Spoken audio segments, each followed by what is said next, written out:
Hello and welcome to episode 14 of the Watch It Bro podcast. I am Tristan, And I am Marshall. and today we are going to be taking a look at the movie Hook. Really? Oh, yeah. Yeah, I did watch that.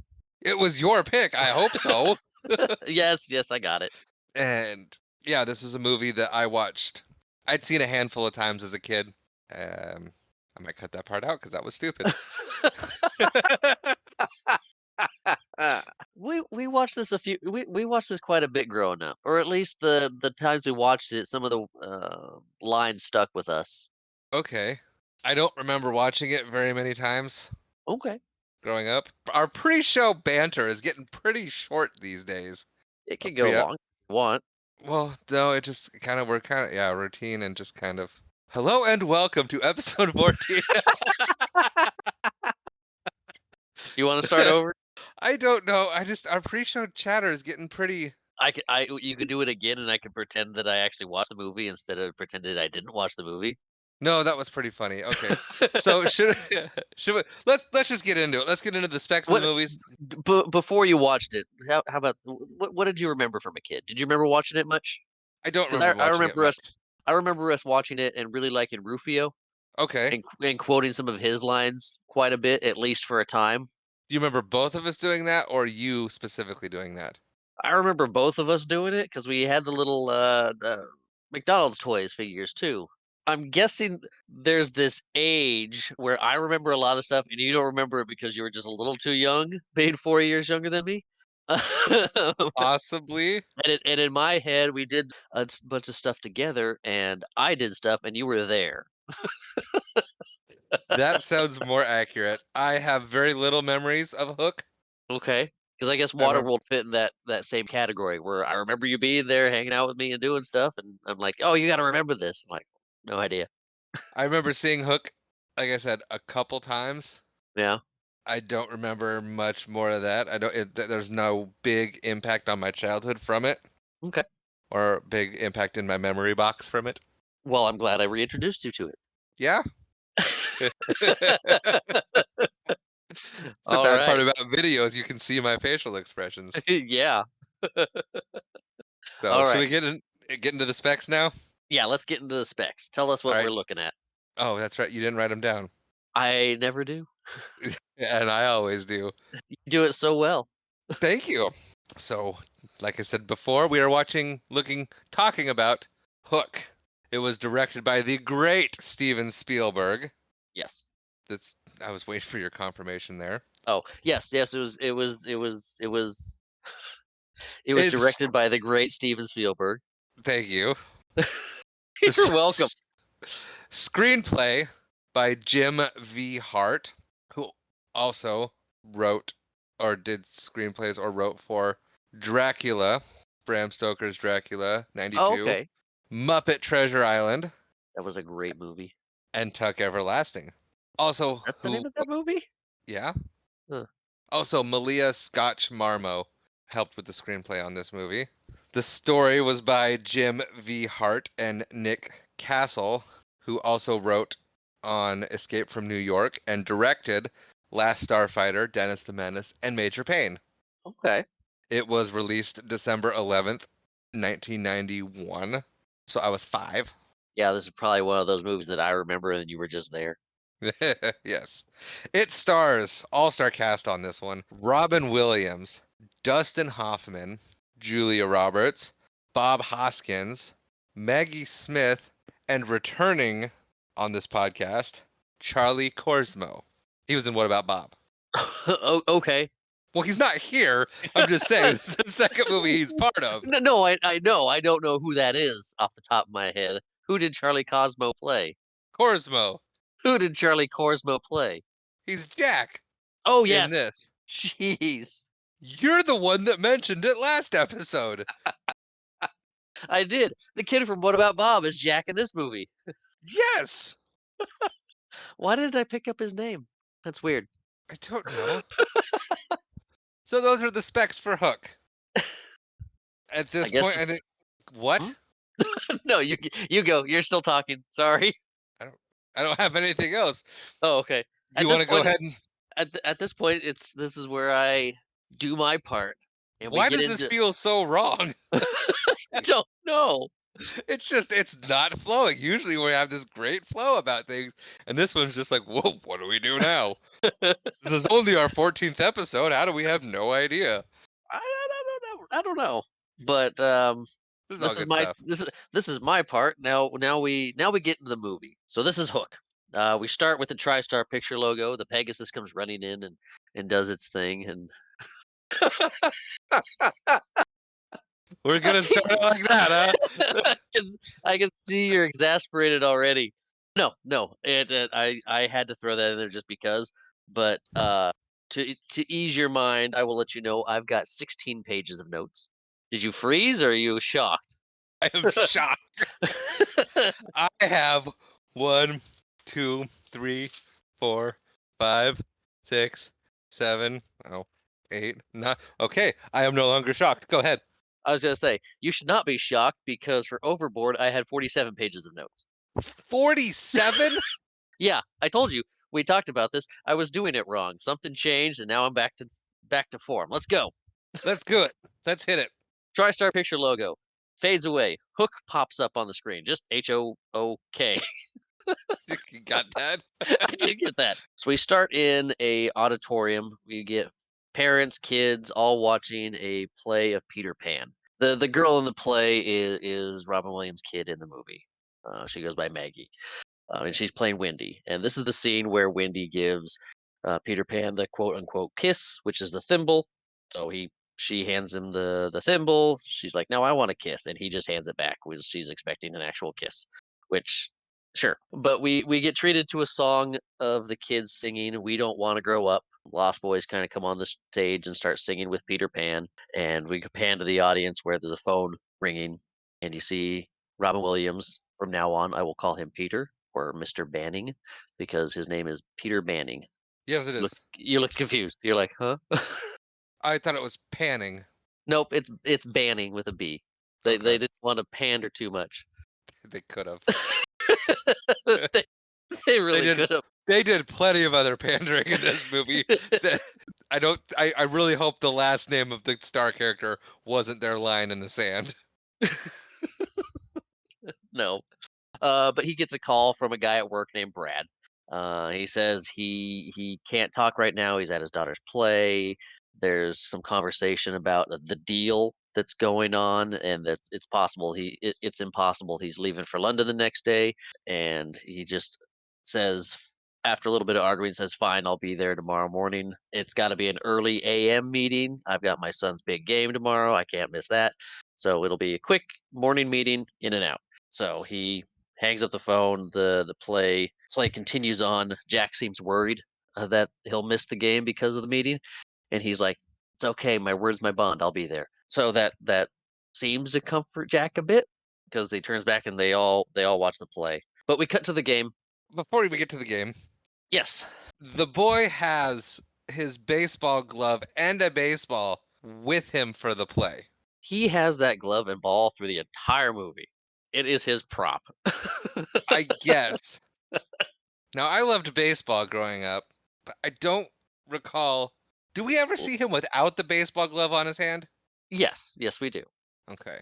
And I mean, I know you played a lot of baseball as a kid, but maybe if you had your ball and mitt with you all the time, you'd be pro.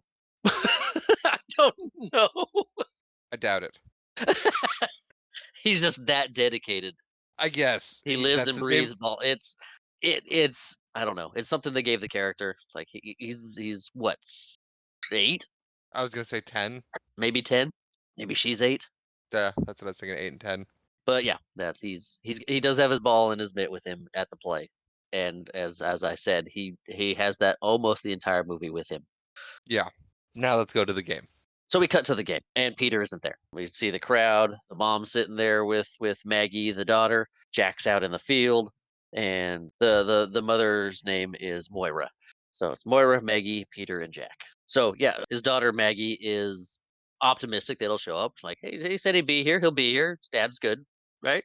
And Moira doesn't seem too convinced, but they continue to watch the game. And we cut to Peter in a hallway meeting.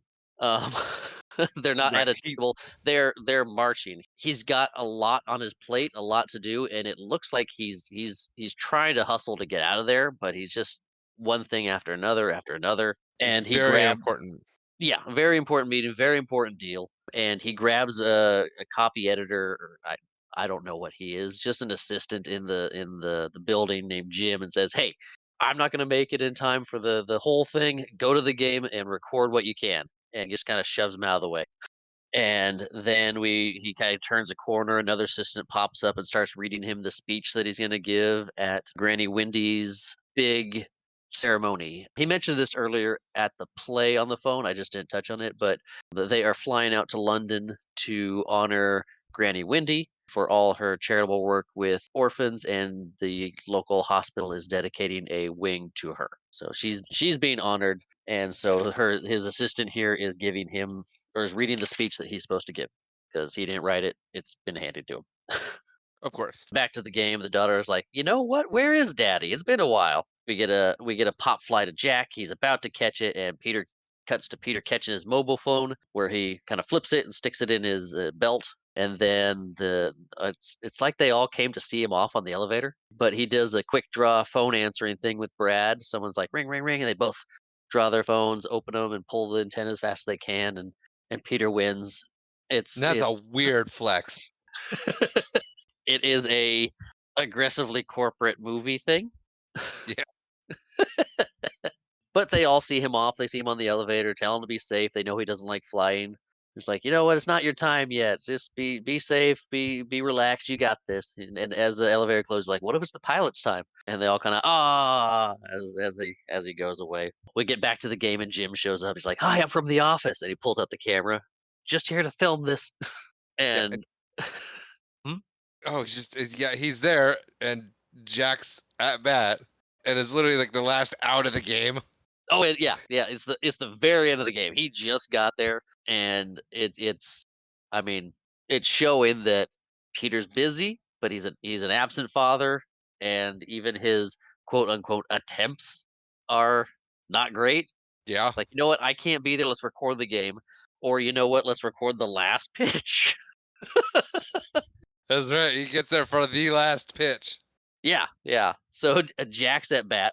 They're like, "Come on, Jack, let's do it," and he strikes out. His He's at his a mom. miserable pitch. Yeah, well, his mom's up there like, "Don't throw a curve, don't throw a curve," because he can't hit curveballs. That's something they established, and I'm guessing it's a curve, but he whiffs it, and it's a strike. The opposing team goes out there like, "Yay, we won!" And Jack's all sad, and he looks up there and sees the guy recording and Also, is how sad. many 10-year-olds can throw a curve? Mhm. I don't know how much that caliber of pitching going on in Little League. I never played Little League. Could you I, throw a curve? no, Well, you weren't a pitcher. I was a pitcher. I What thought are you you played talking first. about? I pitched all the way up until 6th grade. Well, I was an absent older brother. Yeah, in Little League, we weren't allowed to throw different pitches. They didn't want us Well, hurting our this was the arms. '90s, I wish you all okay? could see the look I just gave him. Because that's when we grew up. This is a movie in the '90s. So we cut to a car pulling up. Peter gets out of the car and starts running up this grassy hill. It's looking a little dark outside. Yeah, how late is he? Yeah, but he gets to the top, the field's empty, and he seems surprised that the field's empty. And then the phone rings. It's like, "Hey, Brad." That Brad. That Brad. Well, Brad's his partner on the deal, right? From there, we cut to a plane flying. They're off to London. There's turbulence, and we see that Peter does not like flying. I would He is not like being in that situation either, though. true. It's not like it's a normal flight and he's white knuckling it. This thing is shaking all over the place like it's in a hailstorm. Yeah, this is not looking good as far as like any kind of flying circumstance. But yeah, so he's white knuckling it sitting there, and Maggie pops over the back of the seat. She's like, "Look what Jack drew! It's all of us." It's like, is that the plane crashing and on fire? It's like, yeah, this is mommy, this is me, this is Jack, and this is you. And he's like, why don't I have a parachute? Because the rest of the family has a parachute. And she just kind of pops back back into her seat, and Moira's like, you should go talk to him. He drew the plane crashing without you with a parachute." Yeah. He's a little bit upset. So he sits down with Jack. Jack's sitting there throwing his ball against the ceiling, Which, and no dude, one cares. no. Like Well, on a plane, you're throwing a baseball and bouncing it off the the the ceiling, luggage. Yeah. yeah. No one on the plane seems to care. No one say anything, and we didn't hear it until he sat down next to him. And thunk, thunk, thunk. And Peter's trying to talk to him. He's like, "Hey, what's up without the parachute?" He's like, "Oh, I think you know." And he's like, "Give me the ball." He's like, because he misses it. It hits the window. He's like, "Give me the ball. You'll break the window." And he's like, "No, no, they're like double play class. You can't break it." And he starts hitting the window with the ball really quick. He's like, "Give me that." He takes the ball from him, and he's like, "You're afraid you're gonna get sucked out." Yep. He's like, "I'm not afraid." He's like, "No, no, you are. I can see it. You're afraid you're gonna get sucked out of the plane."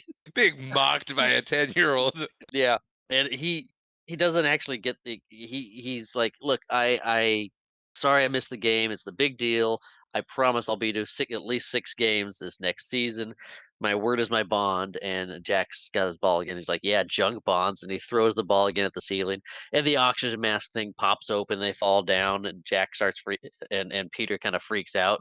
He's like, he's Yeah. like, "What are you doing? Stop acting like a child. Grow up." He's like, "I am a child." Yeah, that was a great pivot of just it's getting tense, and then he's stop acting like a child, and the kid just immediately laughs and goes, I am a child. Yeah, it's like, "Just grow up." But we're now in London. We see Big Ben. It's snowing. The family's getting out of their car. They're headed up to Granny Wendy's front door, and Peter's being a buzzkill. The kids are playing in the snow, throwing snowballs, sliding down the little banister. He's like, "Stop doing that. You're going to get hurt. Don't do this. Don't do that. Get up here. Stand up straight. Look smart. We're in England, the land of good manners." So Yeah. first impressions are important, but we get a quick conversation too where Maggie is like, "Is Granny Wendy the real Wendy, like from the Peter Pan stories, the play I was in?" And Peter's just like, "No." Well, and they don't really touch on the fact that like the family does have a reputation for being Being that the family. family Well, that they do when it's subtle, and I touch on it a couple points in here. okay, they haven't really up until this point. Right. Right. We didn't real it I mean, Granny Windy, but yeah, this is the first time that they're saying that, like, was this Windy actually Windy from the stories, or is it just based on her like that? But so he's like, "Everybody looks sharp." He rings the doorbell, and Toodles, an old man we will know as Toodles, opens the door and yells, "It's snowing," and slams the door. Yeah, great. This is the land of manners. Snow! Boom! Jack chokes on his gum. Yeah. And then Liza, the housekeeper, opens the door and starts screaming. It's like, "Oh, you're all here!" And Moira just lights up at kind of seeing the house and seeing everybody. She's excited. She jumps in and is like, "Oh man, this is like when I was a kid, growing up in Grandma's house." Because Wendy is Moira's grandma, Right. and the housekeeper grabs the kids like, "Oh, you're so cute," and drags them into the house. I love that where Dick just grabs Jack's scarf and you just see Yep. him like, "Eh." Yeah, so the excitement train is moving through the front halls of the house, and Peter's taking up the rear, being all grumpy, just walking in. Yeah, he's kind of annoying. Yeah, Moira's excited to be back. Toodles is you see Toodles for the first time on the ground after the door, but he's looking for his marbles. He says he's lost his marbles, he can't find them, and Peter's asking Liza why Toodles is still here. I thought we were going to put him in a home or something. He's clearly losing it, right? And He's clearly lost his marbles. yeah. Liza's like, "Well, this was one of Wendy's first orphans that she helped out, so she's keeping him," basically. Yeah. And then Wendy comes down the stairs and she's like, "Hello, boy." And she's like, "Hi, Grandma Wendy. We're here. I'm sorry for the delay. Sorry it's been so long since we've last visit." She's like, "Last visit was 10 years ago." And Maggie's like, "I just played you in a play." And she's like, "Oh, that's nice. And this can't be Jack." So we get just within a few words, we know that she's visited them because she's seen them before. She knows who they are, and Yeah. they're not all shy kid like in front of new relatives. It's like, "Oh, it's Grandma Wendy. She's come and seen us. We just haven't been to London." Right. And this is when Jack starts describing what Peter does for a living, how he's corporate guy, and if there's anybody that gives resistance, he torpedoes them out of the water and it comes in and saves the day.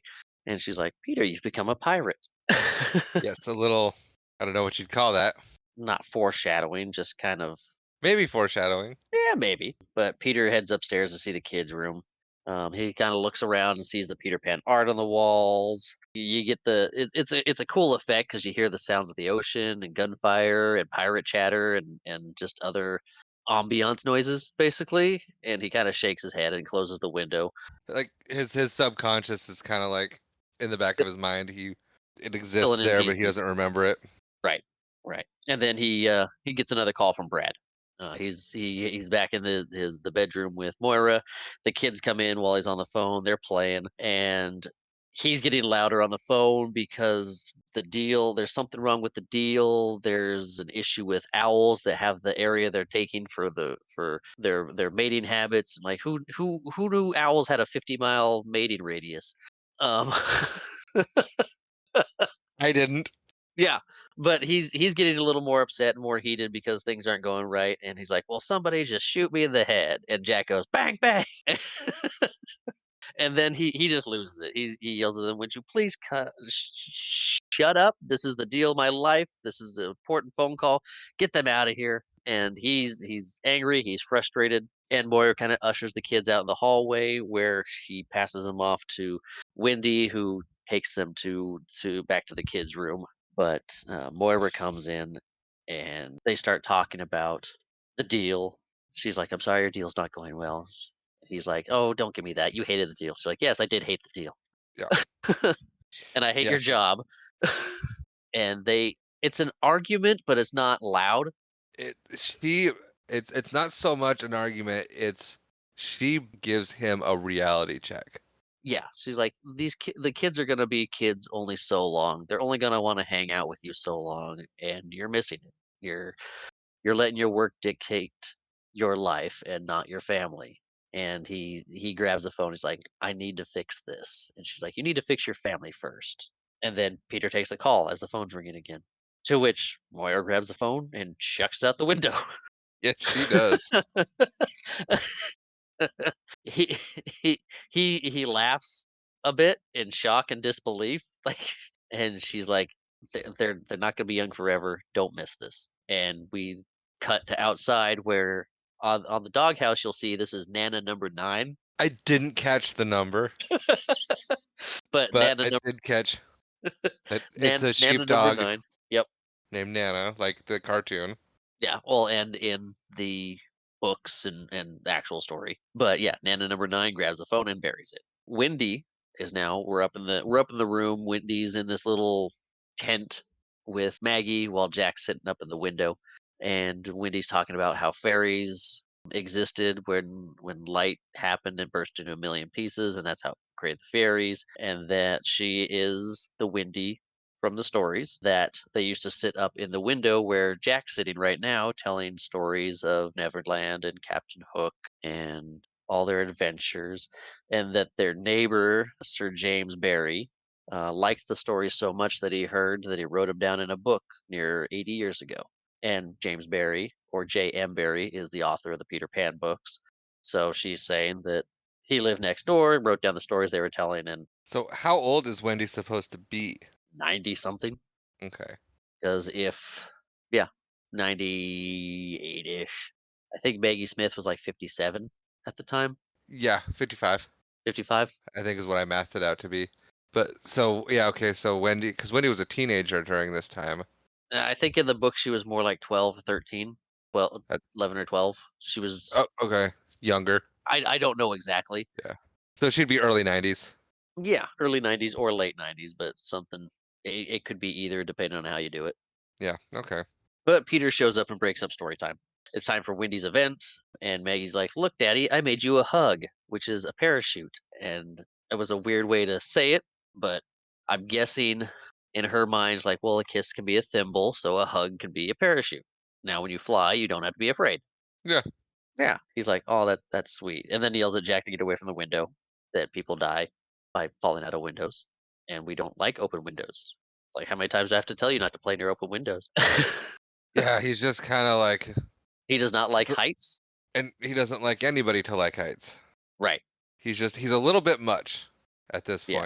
point. So he ushers in the bed. Jack's getting in bed, and he's like, "I can't find my baseball. If anybody's seen it," and Maggie's like, "The mean man near the window took it. He said he's a window washer," and no one really bats an eye at it because okay, I don't know, is she making stuff up? But no one addresses it. She says the mean man by the window took it. And I'm reading this and watching it. Peter kind of goes through a very range.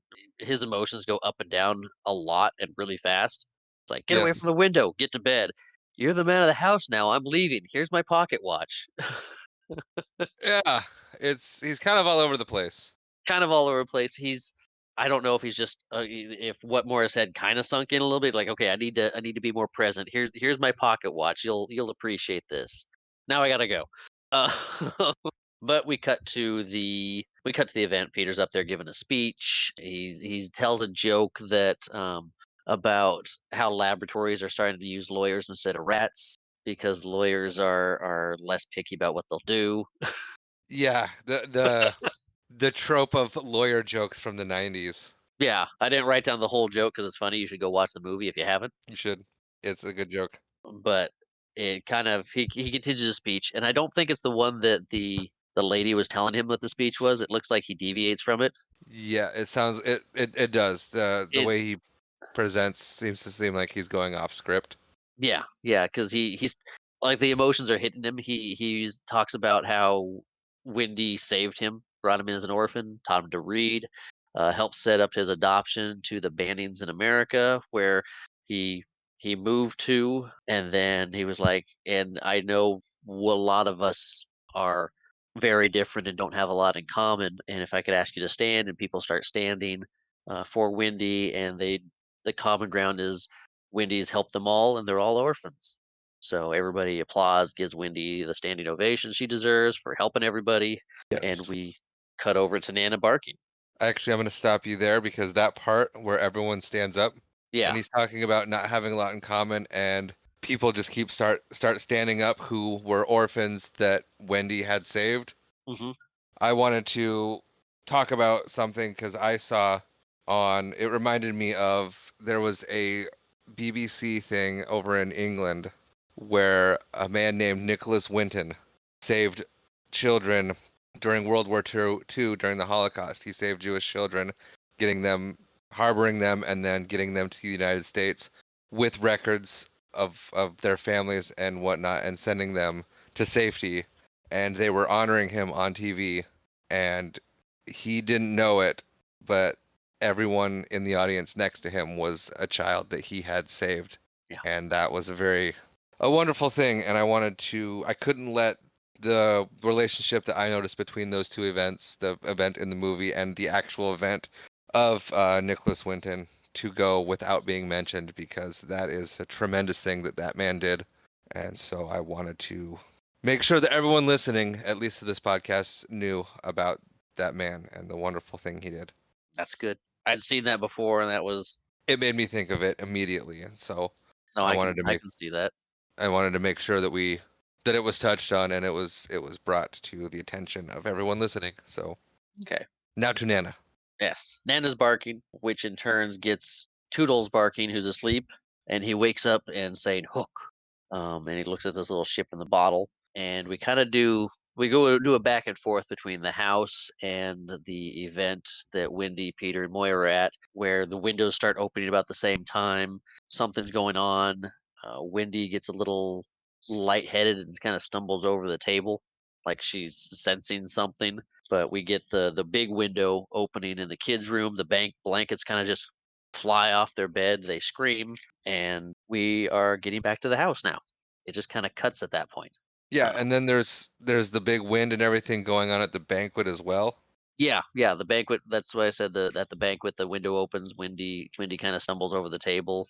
Right. I'm going back to that. Oh, Does nobody else notice the wind? Because I'm they sure just they do, but it's they a s- winter day and or winter night. okay, because it's like this green storm coming around. Yeah, the green wasn't at the event though. Okay, That but was still just at the like house. but like Peter's hair is like blowing, and it just seems like they're concerned to see if Wendy's okay, but there's no like no one's looking around at like the storm or whatnot Yeah. in the banquet hall. So I I think don't know. they're more concerned about the old lady versus the window getting blown open. Like, we'll deal with that Fair. in a second. Okay, back to the house. Yeah, we're getting back to the house. The car pulls up, and I'm guessing Peter had a few because this is the first time we actually see him laugh. Because he's talking with the driver. He's like, "Thank you, Nigel or Norman," and he's like, "Neville, sir." And he's like, "Oh, is that English?" And laughs to himself as, as he gets out of the car. Merry Christmas, dude. And they all head up to the front door to see a big slash mark right down the front door, broken out a couple of windows to the doorknob. The door's open. They cautiously walk in, yelling, "Hello." Power's out. He tries the light switch, and they notice the scratch on the wall just kind of continues up the stairs through the house like a big hook was stuck into the wall and dragged. Yeah, that's a bit overkill. You know Captain Hook, right? He's large and theatrical. Fair. Yeah. But they follow the scratch up the stairs. Liza's on the stairs. She's like, "I hear this kid screaming, and then it stopped, and I don't know what happened. Something hit me on the head." So they run up to the stairs. They start searching the room. The kids are gone. Windows open, and Toodles is like, "Look at this!" And the door pops open. There's a note on there stuck with a dagger saying that Peter's children request his appearance in Neverland to save them, or they will die. I'm paraphrasing here, but it's signed James Hook, Captain. Yep. And every time he says James Hook, I always wanted to say James Tiberius Hook, and I'm like, that's not right though. Captain James Hook. Well, Captain James T. Kirk, Yes. Captain James Hook. Come on. Yes, yes, yes. They're both named Jim. But they're confused by the note, and Toodles knows exactly what's going on. He's looking at Peter. He's like, "You have to fly. You have to fight. You'll have to crow. You have to save Mary. You have to save Jack. Hook is back." And Peter's like, "Who?" Like he's lost. He's not following the Toodles train at all. No. And this is when Wendy kind of passes out, whether it's shock from everything going on, age and shock, or what. But she's down. And we cut to the house again. Law enforcement's there. They're like, "Hey, we tapped the phones. We're analyzing this note. It's possible that this is a hoax. Consider the family's literary history with all this stuff. I mean, the note says Hook. It's Wendy. It's the house." Hmm. They're like, "Our kids are missing." Like, well, you know, the London cops aren't being this. Yeah, regardless of if it's a trope or a mockery of the story, kids are still been kidnapped. Yeah, so they're like, "Yeah, yeah, we're looking. We'll let you know if we find anything." Toodles comes in and says he forgot how to fly. And he's like, "Well, one does that from time to time." And the cops head out. And this is we cut up to Wendy's bedroom. She's in bed. Peter's taking care of her. Moira's sad and lying on the bed next to her. And Wendy says that the police can't help now, Peter. And she sends Moira to go get tea. And she's like, "Okay, fine." And Moira leaves, so it's just Wendy and Peter. It was an excuse to get Peter alone to talk to him. And she's like, "Hand me that book that's there on the table, and tell me what you remember from growing up." And he's like, "Well, I remember you taking me in and teaching me to read, and the adoption." Is like, "No, no, before that, before everything." He's like, "There's nothing before that. I don't know." And Wendy opens the book. Is like, "Well, this is you," and shows him a picture of Peter Pan. Yeah. And she's like, "All the stories are real, and you're gonna have to save your kids." And Peter just pauses for a second and yells for Moira, and she's like, "No, no, no, come back." I've been he gets trying to tell. he gets very concerned very fast that she's Yeah. losing her mind. Yeah, it's like, okay, we know Toodles is losing his mind, but now you think that I'm actually Peter Pan and you're Wendy, and she's like, "I've been trying to tell you for so long that you're Peter. You didn't remember. I wasn't sure." And the important thing is, this fight's not over for Hook. He's got your kids. You have to find a way to get to Neverland and save them. And it kind of fades from there as Peter's looking on shocked, and it cuts to him in the nursery again, except he's got a bottle of whiskey.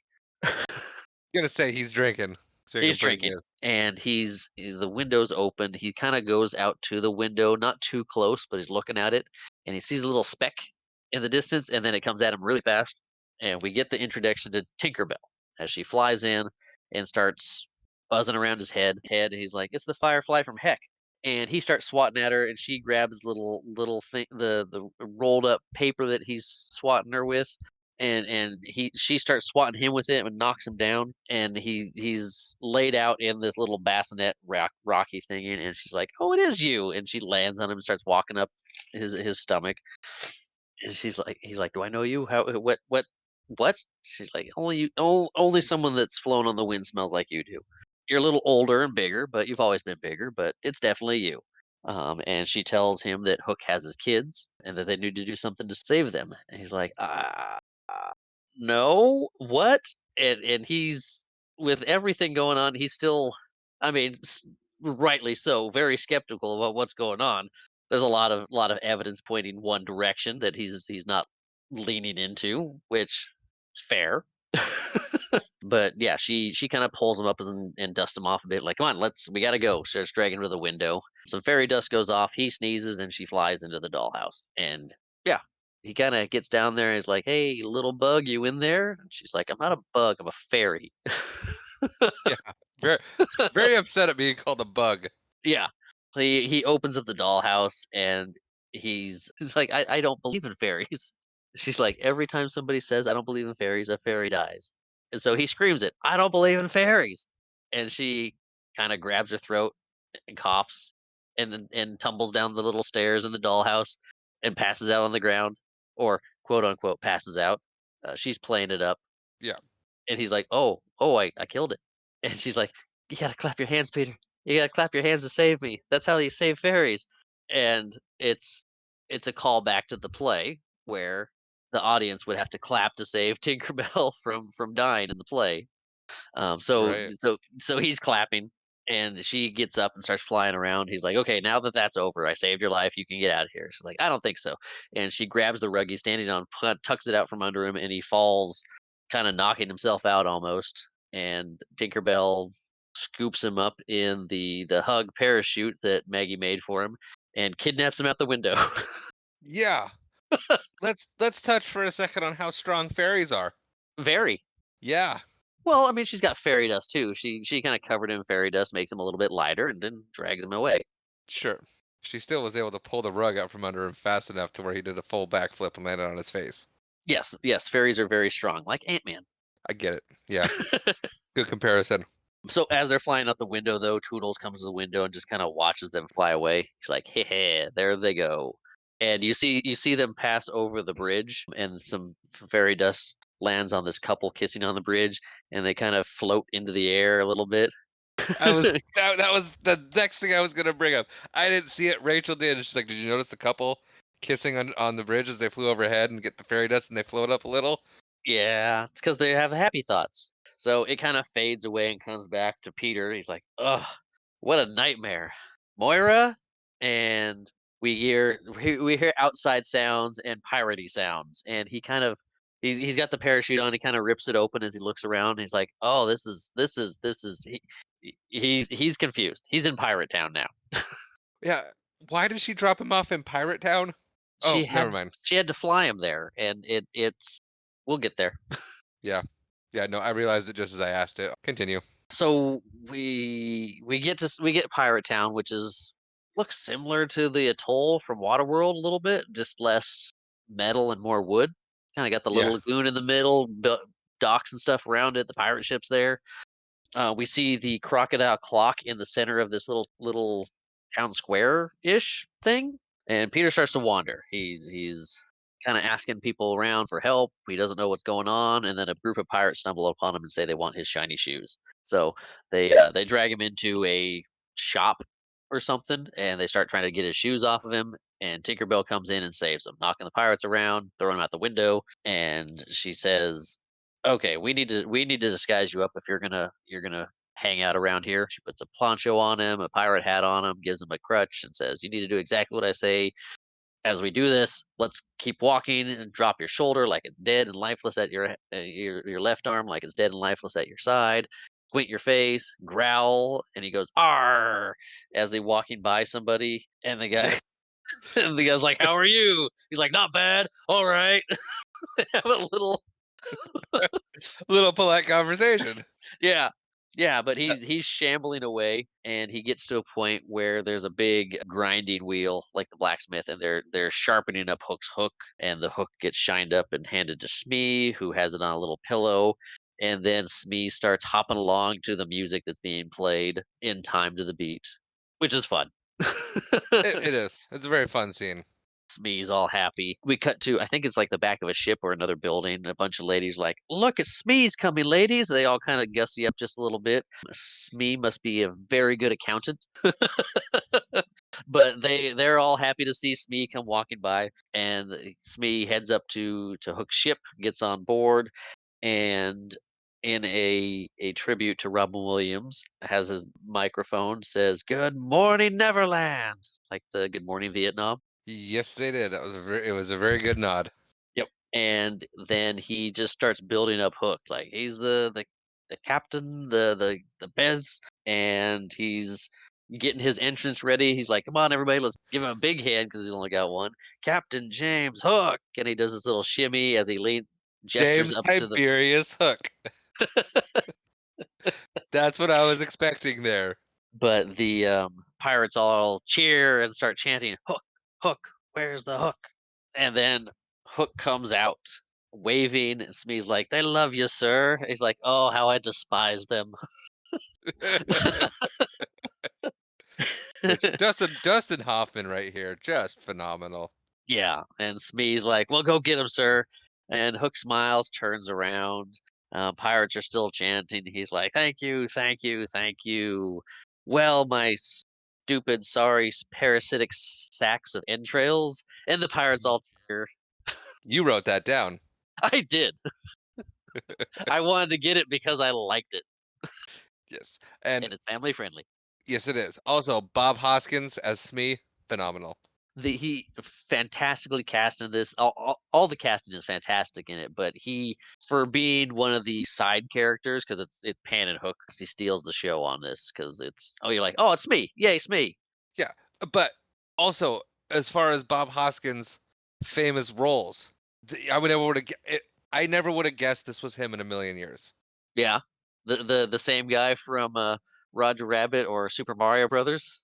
Yeah, the grizzled New Yorker who's just got a chip on his shoulder and is grumpy with everybody. Yeah, he's That's actually pretty British. much. Yes, he is. Yes, he is. Yeah, yeah. And so like his most iconic roles are a generally unlikable, grouchy man, and so to have him as Smee, yeah, Yeah. I never would have without knowing who he was. No, no way. Yeah. So the pirates are still cheering. Hook is the embodiment of awesome, and all the pirates love it. And he's out there yelling, letting everybody know what's going on because the plan is in motion. He's like, "Revenge is mine. I have his children. I'm going to kill Peter Pan. He fed my hand to the crocodile." And then who killed that crocodile? And everybody's like, "You did." "Who stuffed that crocodile?" "You did." "Who made him a silent clock and put him in the middle of town?" "You did." "And who stole Pan's kids?" "You did." And out of nowhere, he's like, "And who didn't believe me?" "Who didn't think I could do it?" "Who didn't trust me? Who doesn't belong?" And you're like, "Oh gosh, he knows already." He's like, "Someone doesn't belong here." And he's like, "You," and points in the crowd. All the pirates are like, "Me?" He's like, "No, no, no." And kind of moves his hands, "You." And he's pointing at a pirate and Peter in his pirate outfit. And they're kind of going back and forth at who he's talking to. And he's walking up to him. Peter thinks he's found out, and then he turns to the other pirate, who is credited as Gutless. Um, any information about this pirate that you No, have? Okay. Fun fact: this gosh, pirate is played by Glenn Close. no. Yes, that That is sounds familiar now. that is Glenn Close with a beard on, being a pirate, being in Hook. No way. Yeah. That is Anyway, great. I remember now that you said it. I remember knowing that. yeah, yeah. It's a fun little fact. I didn't really learn it till later, but as after we watched, I'm like, oh yeah, yeah, yeah, there she is. But yeah, so Hook points at Gutless the pirate. It's like, you doubted me, didn't you? And he's like, no, no, I didn't doubt you. Like, yes, you did. Tell me the truth. Tell your captain the truth. And he kind of starts breaking down and crying. He's like, yeah, I did. He's like, yeah, yeah, you made a boo boo, didn't you? He's like, I did. He's like, well, time for the boo box. And he starts freaking out. No, no. Which is horrifying. It is horrifying. It's showing how horrifying the pirates can be.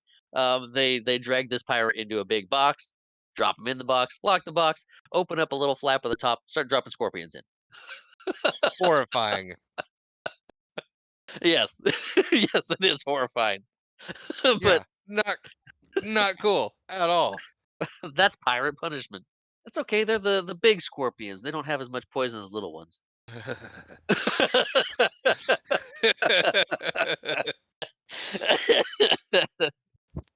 For those of you that couldn't see that, or if that didn't translate well in the recording, that was me shuddering at the thought. Anyway, the kids get hoisted up out of the hold of the ship in a net. Peter's like, "Those are my kids," and he breaks his pirate character now. Hook is confused, and Peter's like, "Come on, no, no, those are my kids." And the interaction, the banter between these two is really good. He's like, "No, not you. You're not Peter. You're a fat old man." Yep. You look like you had something you wanted to say. Nope. Nope. Keep going. Okay. But he's like, who Smee, who is this guy?" And Smee's like, "It's Peter Flogging Fine Pan." What? Well done. Thank you. Yeah. But yeah, Smee comes over, he pushes through the crowd. He's like, look, I've got a sworn affidavit by T. Bell here. I've got his medical history, his dental records, just proving that this is to prove that this is Peter Pan. And he's like, "Here, let me give you your little specs, your glasses out." Like he gives Hook his, let me show you the scar you left on him from the Tiger Lily incident back in the day. So I lift up his shirt and he's like, "That's an appendix scar, but the appendix scar is on the wrong side of his body, so it's not an appendix scar." Nope. And Hook's like, "It is you." He's like, "I wanted my war, and I want my war. So pick up your weapon. Let's do this." And Peter stands up straight and reaches behind and pulls out his checkbook. He's like, "How much? How much for the kids?" Basically. Hook just pulls out his gun and shoots through the checkbook into the pirate standing behind him. Yes. And he's like, "You know what? I will free your kids if you can fly up there and touch their outstretched fingers. They're reaching out for you. Go, just get up there and touch their fingers, and you can all go free. And this will just be a bad dream." And Peter's like, come here." He's like, and whispers in his ear. It's like, "Well, turns out Peter's got a problem with heights." And the pirates just start laughing.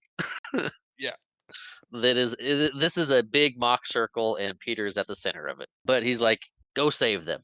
So he shimmies up the mast a little bit, kind of crawls out there, and it's like they're like, "Come on, Dad, just reach out to us." And Maggie's like, "Mommy can do it." Yes.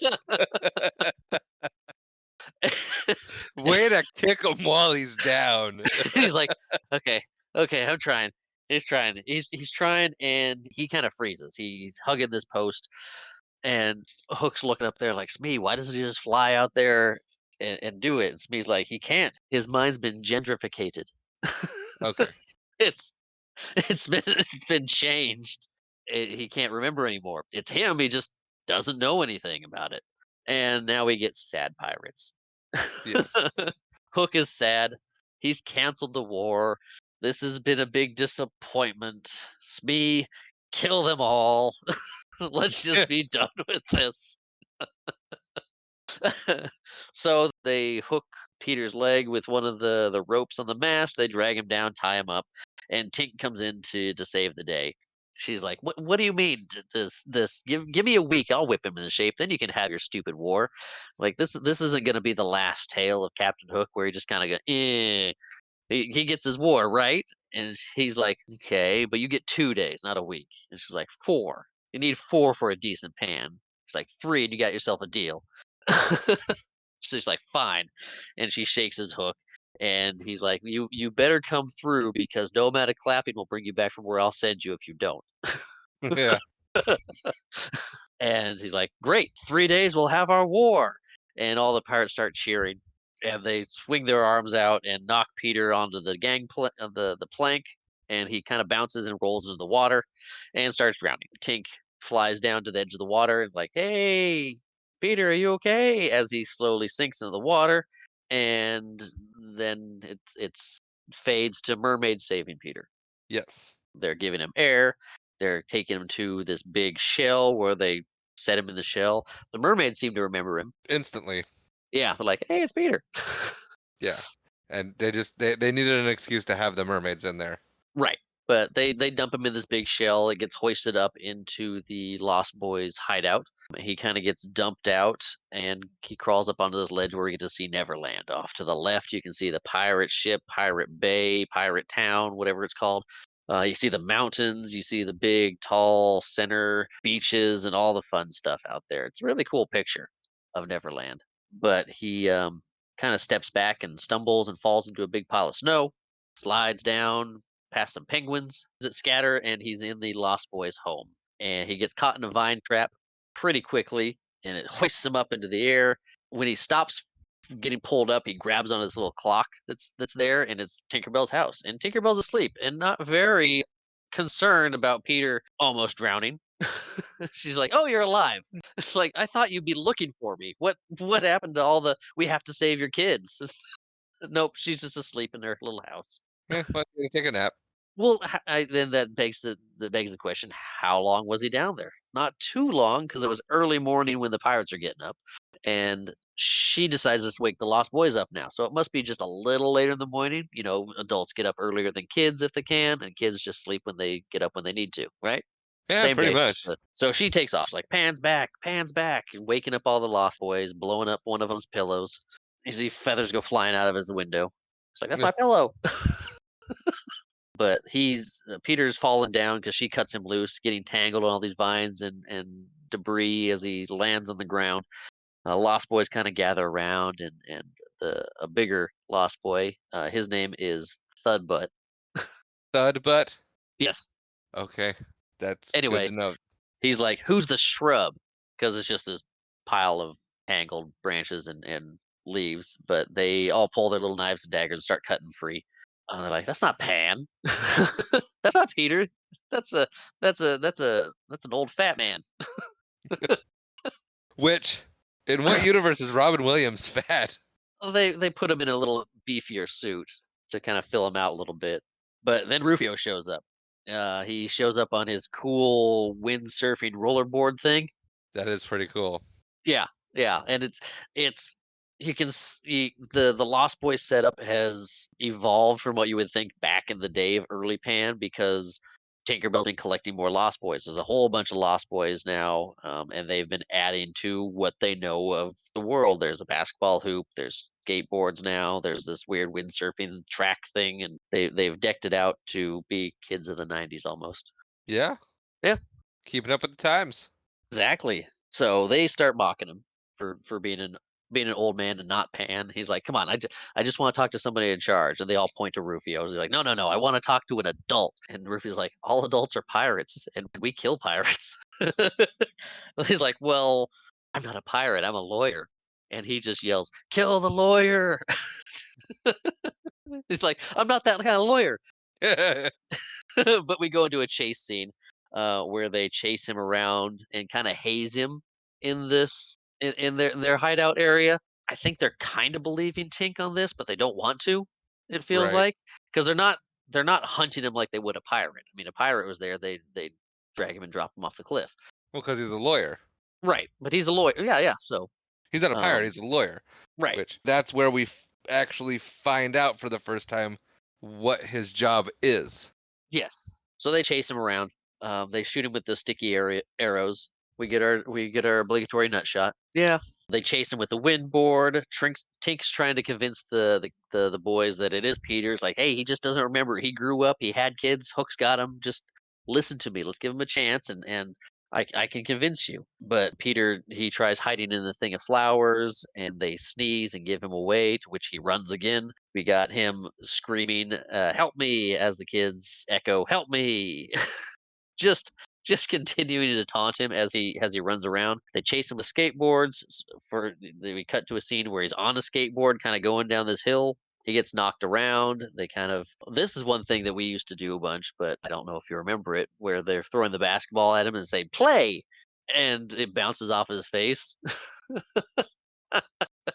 Nope. Good times. But they pick him up, they spin him around, throw a ball in his hands, and make him shoot the basket. And at this point, Rufio jumps in with his sword, swings it down, and stops it just before cutting him in half, and says, "You're dead, fat man."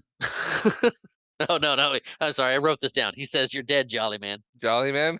Yeah. Jake's still trying to convince him, like, "Come on, Lost Boys, listen to me. Would I steer you wrong? This is Pan. Hook's got his kids. We have to help him." And Rufio's like, nah, nah. This guy's not Pan." And he draws a line in the sand, like, "Everybody who believes that this guy's Pan, stay over there. Everybody who doesn't believe, come join me." And the first one to join him is Peter. Yep. It's so good. Tink Tink grabs him and starts dragging him back. He's like, "You're making me look bad." And he's like, One sec, I'll be right back." To Rufio. He's like, "What?" He's like, "You're making me look bad. Stay over here. You're Pan." All the other Lost Boys join Rufio except for one, who kind of looks at him and kind of tells him to come down to his level. And Peter gets down. He takes his glasses off, starts squishing his face a little bit, moving it back and forth, pressing on him till he sees. He's like, "Oh, there you are, Peter." It's the face he remembers, and you get a bunch of the Lost Boys run over to his side to see what he sees. There's seven of them that run over to Peter's side. All the rest of them, there's like 20 to 30 others that are on Rufio's side, but these seven are over there. Their names are Thudbutt, the one we saw before, Pockets, Ace, Don't Ask, Too Small, Latch Boy, and No Nap. They never say their names. Sometimes they do, but it's not like introductions. It's just offhanded. "Hey, don't ask. Right. Look at this." The kid that was smushing up his face and Rufio were going back and forth. Like, "You think this old man is Peter?" And they all kind of run back and forth a little bit. And the kid's like, "Well, he doesn't seem happy to be here. Why would he be here if he wasn't Peter?" Or Tink didn't think he actually was. They're like, "Yeah, okay." Like, regardless. And he's like, "Look, regardless, Hook has my kids. I need help. Please help me." And that's what it comes down to is his kids are caught. They're gonna try and help him. And we go back to Hook's ship. Hook is lamenting not having killed Peter when he had the chance. He's like, "I should have done it." Smee's over at the big banquet table making him a plate of food, taking a bite of everything before putting on his plate, testing for poison. But Hook is Hook is sad. Hook's depressed. He's like, "My life is over. There's no more meaning. Death is the last great adventure I have left." And so Hook goes over to his big cabinet, pulls a pistol. He's like, "Don't try and stop me, Smee. What are you doing? You better stop me." And Smee runs up. He's like, "Oh, yeah, yeah, sorry, Captain," and pulls the gun away, and they shoot the little model boat instead. He's like, "Don't scare me like that again, Smee. I might have actually done it." Which After Hook is relieved, he goes and sits down in his chair, and he's still lamenting that he has no more adventures left. That he's got to get this thing done where he can kill Pan and he'll kill his family and he'll be all happy again. And Smee's like, "Oh, I just had an apostrophe." And he's like, and Hook's like, "I think you mean epiphany." He's like, Whatever. Lightning has struck my brain." Like, "Oh, I bet that hurt." He's like, "The best revenge you can do is make Pan's kids love you." He's not wrong. No, he's like, "Imagine this: Pan shows up to fight you because he'll figure it out, right? But they'll by your side is his kids. That'll be insane." He's like, "Yeah, you're right. I mean, what would the world be without Captain James Hook? The kids will love me. That was a great idea I had." He's like, "Eh." So Hook's like, "Yep, he'll crow, he'll fly, he'll fight, and then he'll die." And he's all giddy and starts laughing about it. And we cut to a training montage of Peter. The Lost Boys are marching him through all the seasons of their Lost Boy habitat. They're jogging. They're making him touch his toes, jumping jacks, throwing snowballs at him. Sword fighting with Rufio. They're singing a chanting song about "You're too old. You're all fat. You got to get better." The songs are pretty good. I should have wrote more down, but that's the gist of it. You are old and overweight. But he loses a sword fighting to Rufio, and they after the montage goes, they're like, okay, time for flying practice. And they got him shirtless and they're painting all of him. He's like, how does this help me fly? It's like, it's just fun for us. So they stick him in the big sling. They stick him in the big slingshot, and they're like, come on, think happy thoughts. He's like, I'd be really happy if I wasn't in this thing. Not good enough.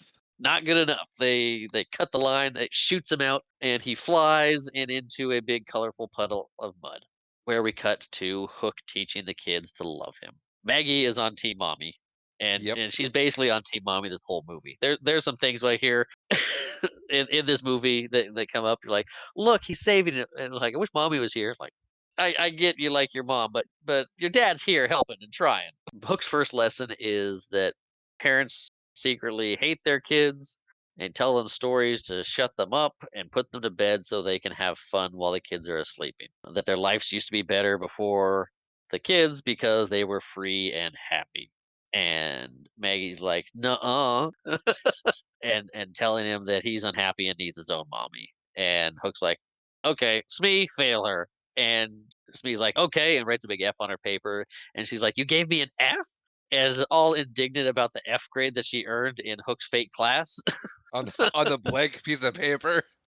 Yeah, yeah, no test, no nothing, just big F. I mean, because they're winging it too. They don't know how to teach people. But then he turns his attention to Jack, and he's like, "Hey, your dad wouldn't save you." He's like, "Yeah, he couldn't. He didn't even try. He just kind of sat there." Like, "Yeah, exactly. I mean, he's gonna try and come back for you, but the question is, do you want to go? You know?" And Maggie doesn't like where this conversation is going and grabs Hook's hook and starts trying to rip it off his arm. And he's like, "Look, Smee, they do love me. Take this one away." So Smee grabs her, kicking and screaming, to a holding area, which is something I will touch on a little bit later. But she drags Maggie away, kicking and screaming, and Maggie's like, "Remember, Jack, Neverland makes you forget. Don't ever forget to run home. Run home, Jack." And then she's gone. And Hook looks at him like, "You are home, Jack." And we cut back to Peter, who's sore. He's been run through the ringer. It's Yeah, nighttime now. he's pretty beat up. He's limping along and he smells something. And he's like, "Oh, it's food." He sees the kids bringing out these big pots and pans. Everything's covered up and put it on this table to lay out in a big spread. And everyone's sitting down. They're getting situated. Even Rufio sits down right across from Peter, kind of staring him down. It's like, "Okay, you want to do this?" And they all kind of put their hands together. And Rufio says, "Let's all say grace." And Peter's like, "Dear Lord." And everybody just yells, "Grace!" And grabs for the food. They pull all the pots, the lids off the pots, and we find out that this used to be one of Peter's favorite games and how everybody gets sustenance. There's no food. It's all imaginary food. By the rules of Neverland, if you can imagine it, it's there. But Peter can't. He's watching everybody eat these fake foods. They're grabbing, eating corn. He watches Thud pick up the way he's holding it looks like a really juicy burger. Yeah, it does. He did really good at like there's nothing there, but I want to eat that burger. Yeah. No, that was I was ready for it. And Robin, and not Robin, and Peter was the same way, the same way, looking at it and like, "Oh," it's like, "Are you gonna eat that?" It's like, "No, no, please, here you go." And Rufio's like, "Well, he can't eat it. He doesn't know." And Tinkerbell's like, "Yeah, come on, eat. Just pretend the food's there and eat it. You'll get your food and be happy." And this is when we get into a insult battle with Rufio. He's getting frustrated, and Rufio starts insulting him. And everybody's like, "Yeah, give it to him again." It's like, "Come on, give it back, Peter." And he's like, "You're a very poor role model." And they go crash and burn, right? And Rufio's just going off on these Very childish insults. very childish, gross insults, and it pushes him. And the one that throws Rufio off is when Peter calls him a substitute chemistry teacher. Yeah. They all kind of stop and look at him, and Rufio comes back. He's like, "Math tutor." Peter's like, "Math tutor," and they're starting to cheer for Peter for Peter now. And they're going back, and Peter's like, "Prison barber." I'm not gonna say that last one. but they go back and forth a little bit more. Rufio calls him a maggot burger with fries at one point, and Peter's like, "If I'm a maggot burger, why don't you just eat me? You skunk-headed paramecium brain." And just kinda digs into him, and one of the kids like, "What's a paramecium brain?" He's like, "That's a paramecium brain. It's a one-celled organism that can't fly." And everybody's chanting, "Pan, pan." Actually, no, I'm sorry. Everybody's chanting, "Banning, banning, banning, banning." They're not calling him Pan or Peter, they're calling him by his last name, Banning. Right. And then he sits down, he's all smug and happy with himself, and he's like, "Oh, Rufio, why don't you go suck on a dead dog's nose?" And he scoops up from the empty bowl and flings this empty spoon of stuff at Rufio, and he gets hit in the face with this colorful, Jello I was gonna say pudding. pudding, but yeah, Yeah. this colorful pudding, and he sees it. Everybody sees it, and it clicks. They're like, "Oh, you're doing it, Peter." So this moment Yeah, is when it clicked for me too. I yeah.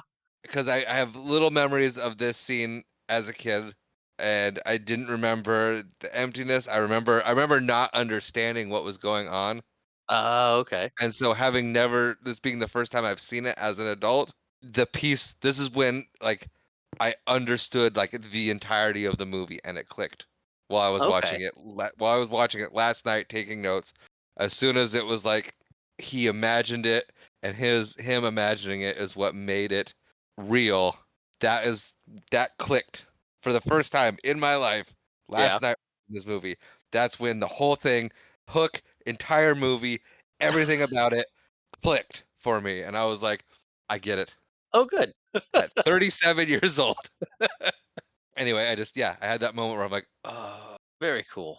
I'm glad it sunk in. Yeah. But at this point, Peter starts eating. He's happy with his cocoa, he's happy with his food. Rufio's getting sulky, gets up and leaves. And after a little bit, Thud is like, "Hey, Peter," and throws food at his face. And Peter throws it back. And then a food fight ensues. It kind of just goes around, and then all of a sudden, everybody's throwing this pudding Which kinda looked good. until it didn't look good. Never happened where it didn't look good. When it turned that brown color, because all the other colors were mixing. Okay, yeah. Yeah, that didn't look good. When it was, oh, it might have been frosting, just whipped frosting with colors in it.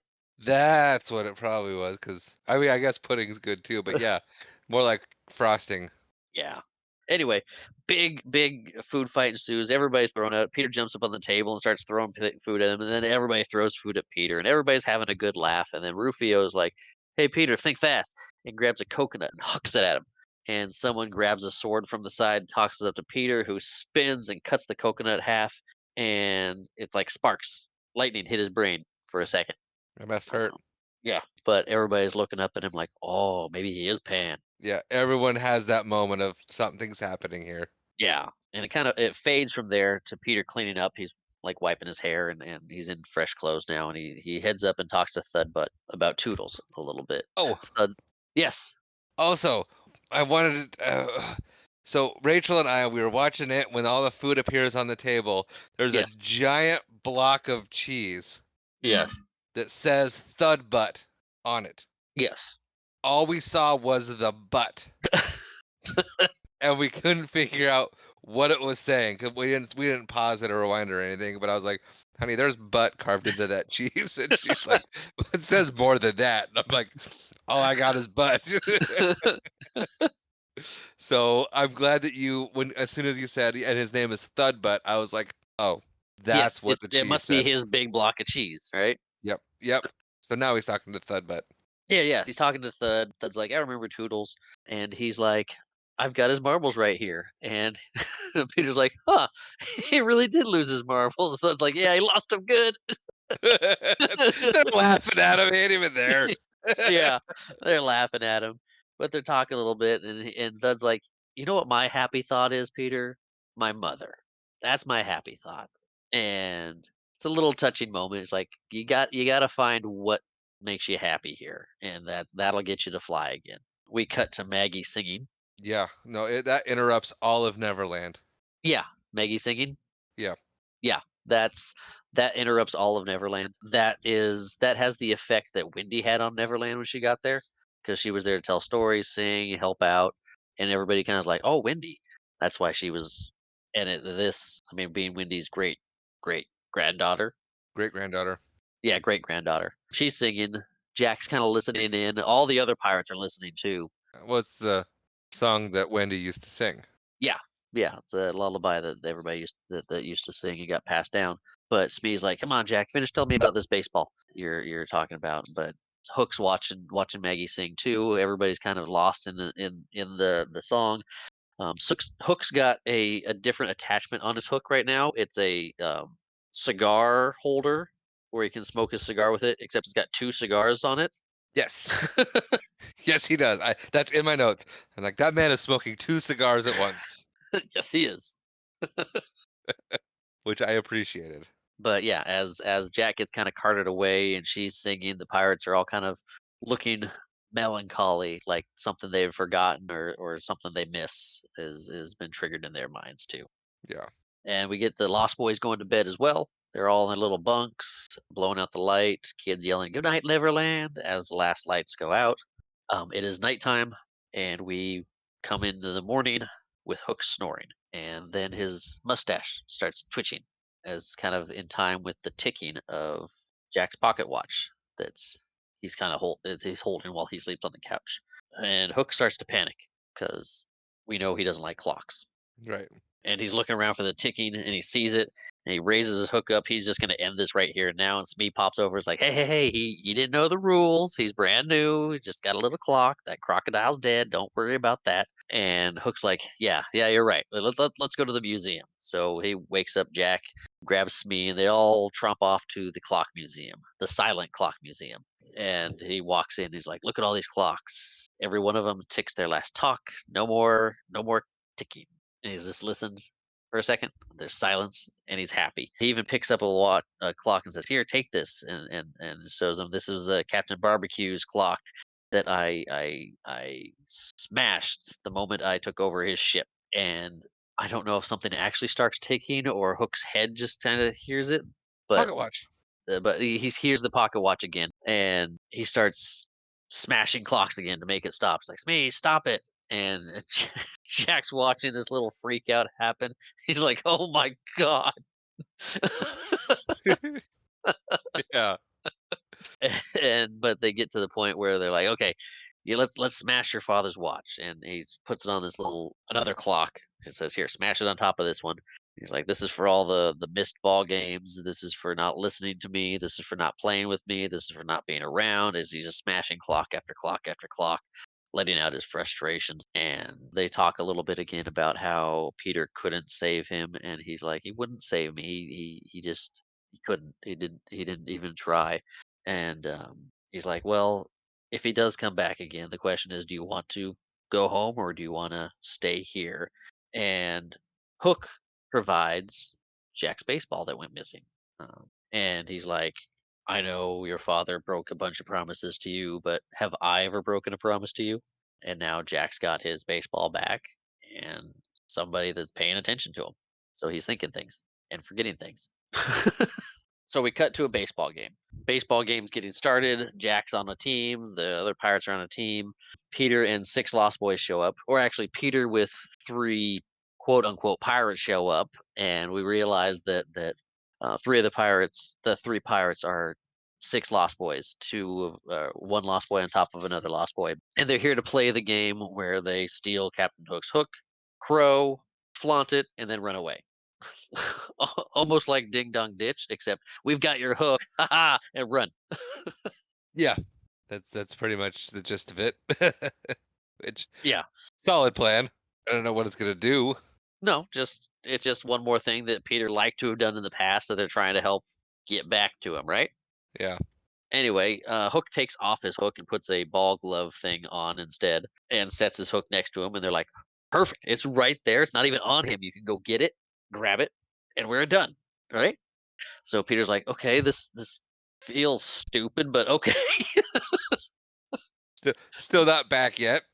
No, but he crawls up there and gets kind of distracted because Jack is up to bat at this game. He starts watching the game a little bit. The Lost Boys are like, "Come on, just do it. It's right there." And it kind of fades to where we don't see the Lost Boys again for a little bit while we watch Jack play his game. And Smee's pitching. Jack gets one strike, and another pirate starts to steal second base, which another pirate from the stands calls out like, "He's stealing second!" And then the catcher draws a gun and shoots him.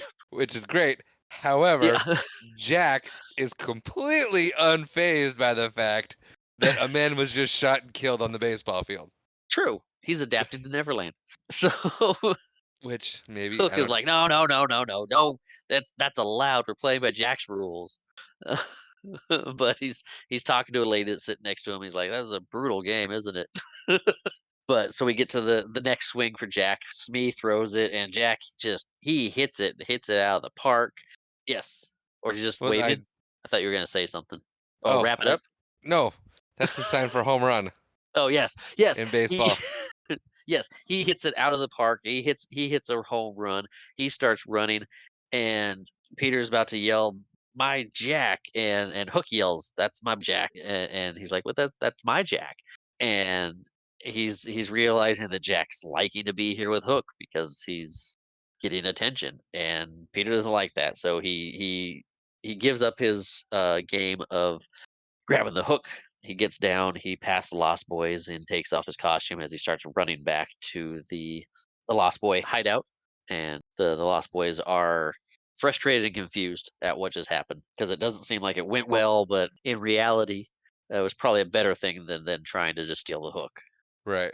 So Peter's determined to fly. He runs back and just kind of jumps when he when he gets back into the clearing, lands face first. He's like, not high enough, and he crawls up this little embankment. And he's like, no, no, that's too high, and goes down a couple levels, and then tries again and falls. And he's getting frustrated. He stands up, and then he gets hit in the head with the home run ball. Yeah, that took a long time to come back down. Neverland movie. So Peter gets hit in the head with the home run ball, and he sees stars. He collapses, and kind of the ball rolls into the pool of water, where he's near where he's at, and he kind of crawls over there to see it, to get the ball, and he looks in there and sees a younger Peter Pan looking back at him, or he's touching the face, looking at it. He's like, "Is that me? Is that?" He's a little bit confused, but he reaches in and grabs the ball out, and then he kind of looks over and sees his shadow tossing the ball up in the air, and gesturing to follow him, and it's like, "Why is my shadow doing that?"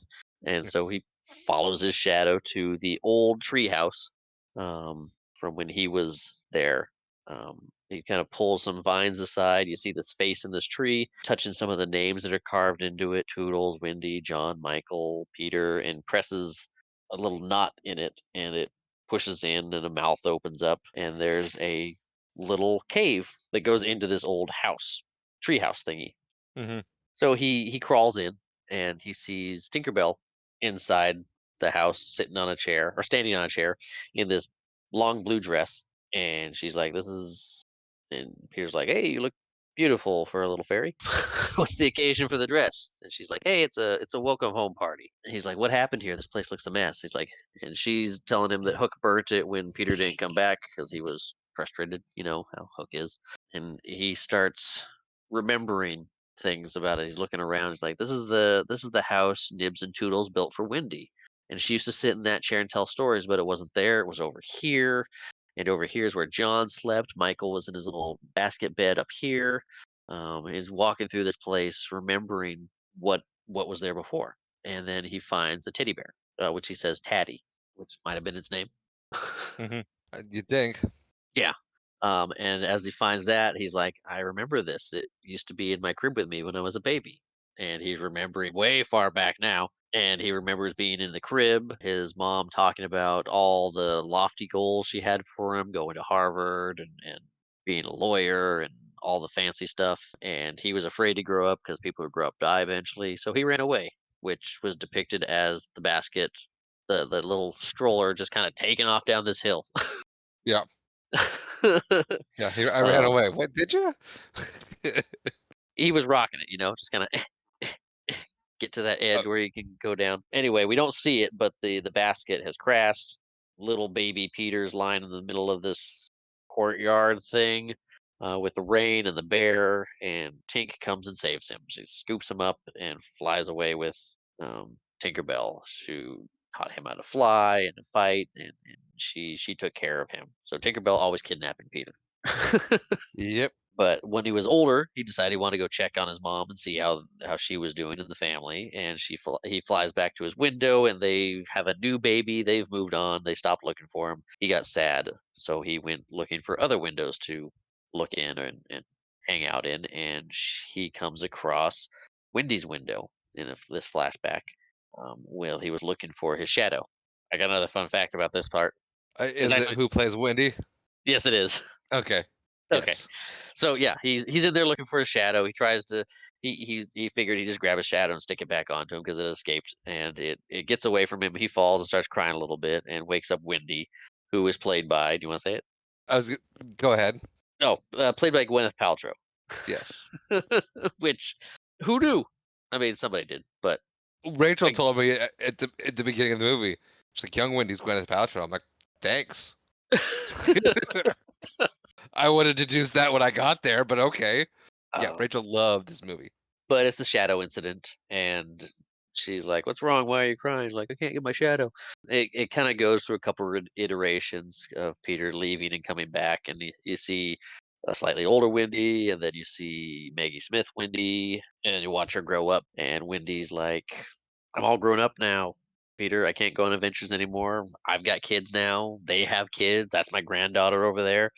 I thought maybe during my wedding you'd show up and say, "Hey, come back to Neverland with me," and I would not get married or just run off with you, but you never came. So I got married, I had kids, and this is when Peter sees Moira for the first time, and he's taken by her, and this is when he decides that he doesn't want to go back to Neverland either, that he wants to be here and be with Moira. So we cut back to the treehouse, and he's kind of talking through finding his happy thought. He's realizing the reason that he left Neverland is his thought is because he wanted to be a daddy. He wanted to be a father. And we kind of zoom out a little bit to it shows him and Moira having the baby, and zoom out and he's holding this teddy bear and he's up like 10 feet in the air in this little treehouse thing. He's like, "I've got it," and then he drops the bear. He's like, "I've lost it," and he starts falling. Yep. And takes just like, "Hang on to that happy thought." And he just before he lands on the bear, he catches himself and it clicks. He got his happy thought, he's remembering, and he just puts his hands on his hips and flies straight out the top, and he's now in his green outfit. He just Yeah. Suddenly changed, and his hair is different too. yeah. And they've got all the padding suit off of him. But he's flying around. The Lost Boys see him and like, "Pan's back." They grab the warning bell and just start ringing it. "Pan's back. He's back." Peter's flying around, showing off, doing his thing, just swimming through the air, backstroke, having fun with the kids, knocking them over, rustling feathers, and everybody's gathering around. Peter Pan lands. He plays basketball. He's like, "Play," and hits the one kid in the face that hit him in the face, and does a dunk, and they're all playing, having a good time. And Rufio comes in. They all kind of stop and look at him, and Rufio kneels and hands him the swords, like, "You are the Pan." He's like, "You can fight, you can fly, and you can crow." He starts crowing. They all start crowing and having a good time. They're all happy because Peter Pan is back in the Lost Boys' house. Yep. Everyone's happy. We cut to Peter visiting Tink's little clock house. He flies up and lands down, and he's gone too far. He's a little too Peter Pan. Yeah, he's a little too Peter Pan. He's like, "What's going on? Do you feel sick? Remember when Wendy was sick? We stuck the thermometer in her mouth, made her all better. Why don't we just do that?" And she's like, "You got to save your kids." He's like, "Peter Pan has kids." He's like, "Okay, he's Pan. He's forgetting stuff now. We gotta focus him." Well, that's when Maggie was talking to Jack, remember? She said, "Don't forget, because Neverland makes you forget." And if you're becoming Peter Pan again, it's a lot for you to take. Yeah. But they start talking a little bit, and then Tinkerbell starts to grow really bright color. And Peter Pan steps back, and she grows and breaks her house apart, and she's wearing her blue dress again. And then things get really weird. Yes. Yes. Things get weird. I mean, one of the things was you always knew Tinkerbell loved Peter, but she's a fairy, is all a bit weird. So whatever. Not whatever, but but now it's out there in a weird way. And it's a different kind of love than we always thought it was. Yeah. She's like, "I love you, Peter," and she kisses him, and he remembers Moira, Jack, and Maggie, And she's like, "Oh, well, go save your kids." This was she what do the kids say? She shot her shot, Yeah, yeah, she did. and Peter was like, "Oh, my kids, you're right. Thank you. I love Yay. Moira. It's time to get my kids back." So she's like, "Yeah, go get your kids back. I'm gonna try and put my house back together, I guess." Uh, Yeah. Poor Tink. yeah, when we get to the Lost Boys suit up scene, they're jumping through these. Awesome. Yes, they're jumping through walls of bamboo that just kind of have the cutouts, so it's like they jump through and like, "I've got my suit now," or it's all quick, easy fitting stuff that they can jump through or just kinda drop onto themselves, and it's there. Yep. Because A you can really imagine cool. it. Yep, it's a really cool suit up scene as they get ready to go get the kids. We go back to Hook's ship, and Jack is now dressed like Hook, Yes. and he's about to get his ear pierced. And Hook's like, "Oh, ear piercing. It's a rite of passage for every young pirate to get their first ear piercing. Now hold still, because this is really gonna hurt." Now, As he brings brings the hook, his is hook he up. planning to do it with the hook? Just Yes, jab the hook? Okay. yes, he's planning to jab it in there and then stick the thing in there. Okay. Yeah, and then also you hear ripping, cloth ripping from the sails. You see the knife come through and starts tearing down. Everybody kind of looks up, and you see the cutout come flittering to the ground. Smee runs over and picks it up, and it's the shape of Peter Pan. And Hook looks up, and Peter Pan kind of flies into the silhouette, and Hook is happy. Yes. Very happy. He's like, "Ha ha, Pan, you're back." And Peter Pan comes down. He's like, "I'm here for the kids. Let's just end this and go." And Peter's moving towards the step, and Hook hits the rail and this carpet. I don't think I said this before. You missed the original carpet from the very beginning I introduction did, where he's like, didn't I? Smee, where's my carpet? And Smee's like, right, and hits it, and the stairs flip over to have a carpet. I did miss it. Anyway, the carpet's down, and Hook hits the thing, and it pops back up. So Peter doesn't get to walk on the red carpet. Yes. Very clever. Yes, yes, I liked it. I wish I had mentioned it the first time. But oh well, I can't hit everything. I mean, I can, it just goes a while. And Uh, I don't want to edit those anymore. but Peter's going up the stairs like, "Come on, Jack, it's time to go home." And Jack's like, "I am home." And Hook's like, "See, he loves me, and I love him dearly, and I will fight dearly to protect him." And they both draw their swords, and they clash, sparks fly, and the fight is on. Peter does a backflip off the stairs and lands kind of in the center of all the pirates and just starts fighting everybody, while Hook's pacing back and forth upstairs. Jack's kind of looking at him as he fights. Peter's grabbing one of the pirates and swinging him around like a weapon, and he's got him over his shoulder, so it's two weapons. And Jack's like, "Do I know him?" And Peter just starts talking about his happy thought. He's like, "Hey, Jack, I figured out what my happy thought was, and it's you." At this point, Hook is has had enough because Peter kind of flies up to get away from all the pirates because are surrounding him, and he cuts a rope, and a net falls onto Peter. And the pirates start dragging him down to the deck, and Jack's starting to realize it's his dad. And Peter yells "Bangarang" as he kind of gets surrounded, and the Lost Boys show up, yelling "Bangarang," and they just all start swinging in from the other ships. They've got this large paddle boat thing that they pedal up from the water and start catapulting the other Lost Boys up onto the boat, like from Waterworld, with the ramp boats and things like that. Yeah? I'd have to reference other movies. No, it's great. I like that you do. Good, good. Oh, so yeah, as the Lost Boys converge on the boat, Hooks tells me to summon the militia that they'll need every last man to help fight off everybody. We get a scene of Pan and Rufio back to back fighting, and the militia starts showing up because Smee's ringing the call, and everybody starts to form ranks. Peter's like, "Form ranks, everybody," and Hook's like, "Form ranks." They're getting ready to assault each other, and as the pirates start running at them, the Lost Boys pull out their mirrors and start shining light in their eyes to mess with them, and that's when they pull out the egg gun too to shoot eggs at their face. The marble cannon's there, so they're all slipping all over the place. It's very kids fighting pirates. Very much so. It's great. Yeah, the Hook is looking at this abomination of a fight on his side, basically. He's like, "Smee, do something," and Smee's like, Smee, do something. And he runs it back to the captain's quarters, starts running around. He's like, wait a minute, I'm Smee. It's like, it's time for Smee. And he just starts grabbing jewels and stuff and shoving them in his pockets. Yeah. Smee's loading up and ready to make a run for it. Yeah. He sees the writing on the walls. And we get to a point where they do some, where Thud comes to the stairs. He's like, Thud ball, and curls into a ball and rolls down the stairs and bowls over a bunch of pirates. And so for what it for what it was,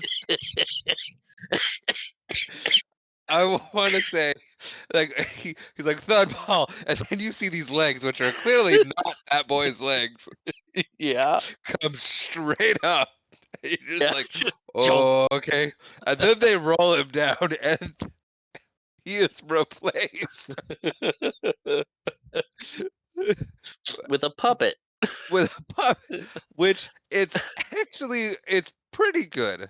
It's yeah, it's not bad. I mean, you're looking at it like, I know the human body, that's odd, but it looks okay. It does. It looks. They did a good job on it. It's just they literally roll it down a stairs and then later a ramp, and Yeah. so it is very, very clearly not that poor child rolling down there. And so that's the comic of it, is the fact that it's you couldn't do that with a person because his Right. head would have to disappear. Well, it kinda tucks in between the legs, you know? Yes, but Anyway, I loved that. I it was absolutely such a loved good it. part. It made me laugh, it made me happy. It was so Uh, good. Good. We cut to, and just more of the Lost Boys doing their thing. They got, slingshots of food. We get the Thud Ball again going down the ramp, and then they give him he's helping some of the other kids by stamping the planks on the dock and knocking pirates over. Mhm.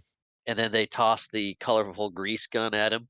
Not at him, but they put it on his shoulders and it shoots this colorful liquid in four different directions: red, yellow, blue, green. And it's Yeah. getting in the pirates' eyes. The pirates are having a bad time of it. Smee's continuing to stuff his pockets with stuff and swag, everything he can, everything that's not nailed down. And this is what I was going to mention earlier, but I'm bringing it up now.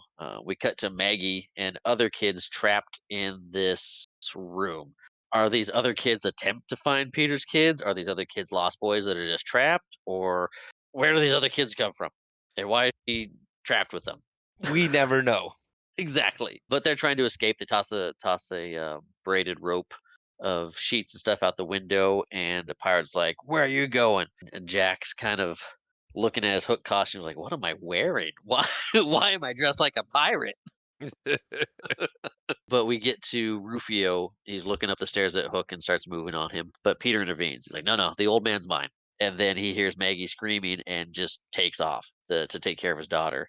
And Hook's up there taunting Rufio with his sword. And Rufio, Rufio. So we see Peter flying in to save Maggie.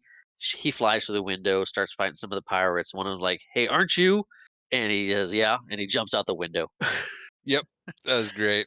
And she's just yelling, "Dad!" And all of a sudden she's like, "Peter Pan's my dad?"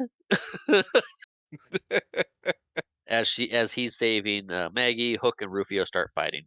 Mhm. The pirates are now on the run. The kid's like, "We got him on the run. Let's go."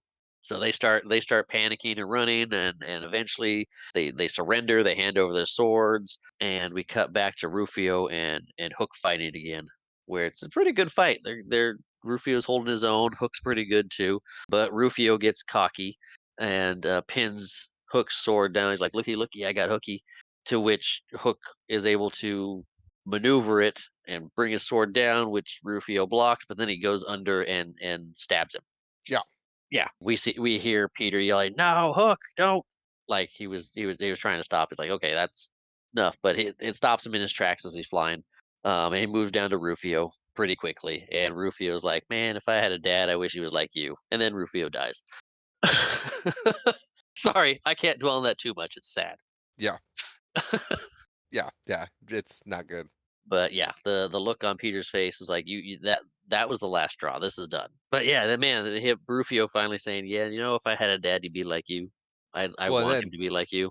and then Jack hears that, Yeah, and and and that just kind of that's yeah, he hears that, and and Peter's getting ready for the Hook Peter showdown, and Jack's like, he takes off the hat and the Hook wig that he's wearing. He's like, "Come on, Dad, let's just go home." And he's like, "Yeah, yeah." So Peter picks up Jack, and he starts leaving. And Hook's like, "What do you think you're doing?" What? We get Yeah. sad Hook again. He's like, "No, no, you're supposed to fight me now. I killed Rufio. Now you fight me. Don't walk away." Clearly not playing by the rules. Exactly. He's like, "That's poor form," which is something I haven't touched on. The fact that Hook says good form a lot. Yes, he does. And he usually he mainly uses good form when someone fights or does something in the way of like honor or respectful. Right, right. That's good form. That's poor form. But Peter's leaving. He takes Jack, flies down to where Maggie is and the Lost Boys, and they start headed out. And Hook's like, "Come on, come back here, come back. This isn't over. Smee, follow me." And Hook starts headed towards the stairs, and Smee kicks it and kind of does a little salute as his pockets and pants are full of jewels and gold and whatnot. And Hook follows down the stairs and starts threatening Peter. He's like, "This isn't over. This won't ever be over until it is over. Wherever you go, your children's children's children will have daggers with notes from James Hook in their doors until we settle this." So Peter puts down Jack, says to his kids, I've got to do this," and turns around to face Hook. And Hook's like, "To the death." And they are getting ready to go. So now Peter and Hook start fighting. Epic sword fight. They continue. They're fighting through Pirate Town. Peter's like, "I remember you being bigger," and he's like, "To a 10-year-old, I'm huge." Which he's not wrong there. No, but they start fighting a little bit. Hook gets the upper hand and pins Peter right by the sharpening wheel of the hook, and he starts, as he's got the knife almost at the sword almost at his throat, he starts putting the hook to the grinding wheel to sharpen it. And he's like, "You aren't really Peter Pan. This is a bad dream, and you're gonna wake up after this is all over and go back to your life of corporate and trying to get away from your kids and wife." And Peter kind of looks over. Everybody's like, "No, I believe in you. You really are Pan. This isn't just a dream." Everybody's like, "Yeah, I believe in you too." And the kids are like, "Yeah, you're Peter Pan. You're our dad." And then Tink shows up and it pushes him over the edge a little bit, and they pushes Hook off of him. They kind of shake, but Hook cuts his arm as he's handing back his sword. That's what it was. So Tink shows up, says she believes in him too. He disarms Hook and then hands his sword back to him. And as Hook's taking it, he reaches over with his hook, slashes Peter's arm, and the fight continues. They have fought their way down to the giant crocodile clock in the little town square thing, where the Lost Boys all have clocks of their own that are working and ticking, and it's freaking Hook out. And they're surrounding him, and it gets to a point where Hook's on the ground. Peter knocks his hat and wig off, and he's tired. Yeah. He's Hook's revealed he's just a tired old man. Yes, Hook is revealed to be a tired old man with not his own hair. So Peter's gonna kill him. The kids say, "Hey, just let's go. Let's leave him. He can't hurt us anymore. He is what he is. We have to leave." And Maggie's like, "Yeah, let's go back to mommy." So Peter's like, "Okay, I want you to leave Neverland and never come back. If I see you here again, we're gonna end this." He's like, "Well, at And least give then me back my dignity." yeah, and to get his wig back and put it back Yeah, on him. so they give him his wig back. So, yeah, Peter turns to leave, and Hook, one last trick, sword comes out of his, or long, short sword or something, shoots out of his sleeve, and he's got a sword again. He rushes Peter and has him pinned against the clock tower. Has him pinned against the croc tower. Ah. Hey! But yeah, he's got him pinned there, and he's saying that there was ever going to be one way this is going to end with me. And he raises his hook to kill Peter, and as he brings it down to stab him, Tinkerbell comes in and knocks it and blocks it, to which Peter grabs his arm and shifts and shoves the hook into the giant crocodile, causing that green smoke again to start billowing out from the hole that he just made in it. The croc starts to roar. You hear croc noises. Peter steps back. Hook frees himself from the croc and kind of stumbles back as the large clock drops out of the mouth, and the crocodile moves its mouth and looks down at Hook. The bindings on the croc break free, and he falls forward. Hook kind of no as he gets eaten, or The croc falls with Hook in his mouth, and Hook's gone. Yeah. He gets eaten by the crocodile.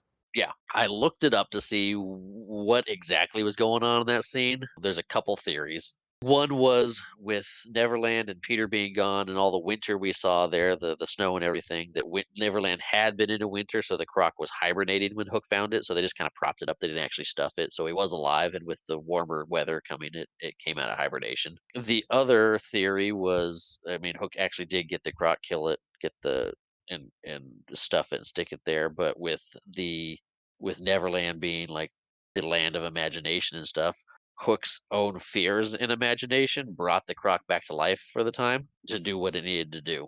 Yeah. But Hook's gone. The croc burps. Kids look in the mouth. It doesn't move again. It's just kind of sitting there with its mouth open on the ground. And Peter and the Lost Boys celebrate. They all start dancing and hopping and whooping and wallering and crowing. And the kids are like, "Hey, it's time to go home now." And Peter's almost forgot himself again, but it's like, "Yeah, let's get the kids home." He hands them off to Tink and says, "Take care of them. I got to do something first." So Tink flies with the kids out, and Peter's looking around with his swords, like, "Who do I leave in charge? Who's gonna be the head Lost Boy now?" Now, Yes. at this point, yeah, I should probably just say it now. At this point, they should have had Rufio back Yeah. because it is Neverland. Part of Neverland is the fact that it's pure imagination, it's pure play. Even everything with the pirates is all playful child imagination, and I think the actual killing of Rufio was too much. Yeah. It could have been pretend death, everything like that.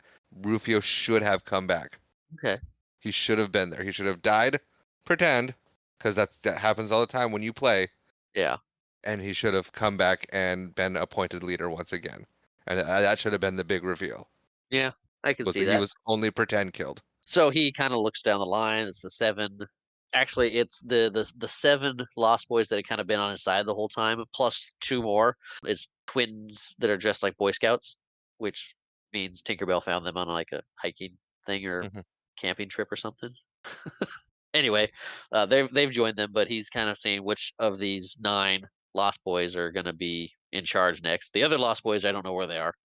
They're probably off celebrating or raiding the pirate ships or something. But he decides that Thudbutt should be in charge. He's like, "I want you to take care of everyone smaller than you." And one of the little ones is like, "Well, who do I take care of?" He's like, "Well, you take care of Neverbugs, the really small ones." And they have a touching moment where the swords passed off. They say goodbye, and Peter flies away. He's like, "Thank you for believing." So we get back to Wendy's house. The window opens to the kids' room, and the kids come in by themselves, and they're kind of looking at the lady in the chair, which is their mom, Moira. Like, "I know her," and like, "Let's not wake her yet." So they go run and hide in their beds. And Moira wakes up because of the breeze from the window, and she gets up and closes it, and kind of looks at the beds and sees the kids there. And Wendy comes in. She's like, "Have you been up all night?" And she's like, I see them in my dreams so much. When I wake up, I still see them. And then they jump up out of bed as if it's a big surprise, like, "We're here." And they kind of break her. she's Yeah. she's like, "What the what?" She drops to the ground. They run up and hug her, like, "We missed you." Yeah. And and Wendy's like, "Hey!" Everybody hugs. But Peter's outside. He's on the ground. He wakes up under the a statue of the Pied Piper, and he's hearing some tinkling. He's like, "Tink, is that you?" And we see a broom sweeping up some tin cans and glass bottles, and we look up, and it's Smee sweeping up, and he's like, "What'd you do to get out here? Is the wife upset with you? Or at least she'll be upset with you when she sees what time you get home." But yeah, we Yeah. see That Smee that's chanting and her. that's really Smee. Yes, that is Smee. He knows it all. He snuck back with him somehow Yep, he for a came back. different life. He's been I think he's been coming back a lot, or coming to the real world a lot. Like, he was the scary man in the window who took the baseball, Yeah. Makes sense. but he's back. He's okay. Smee got away.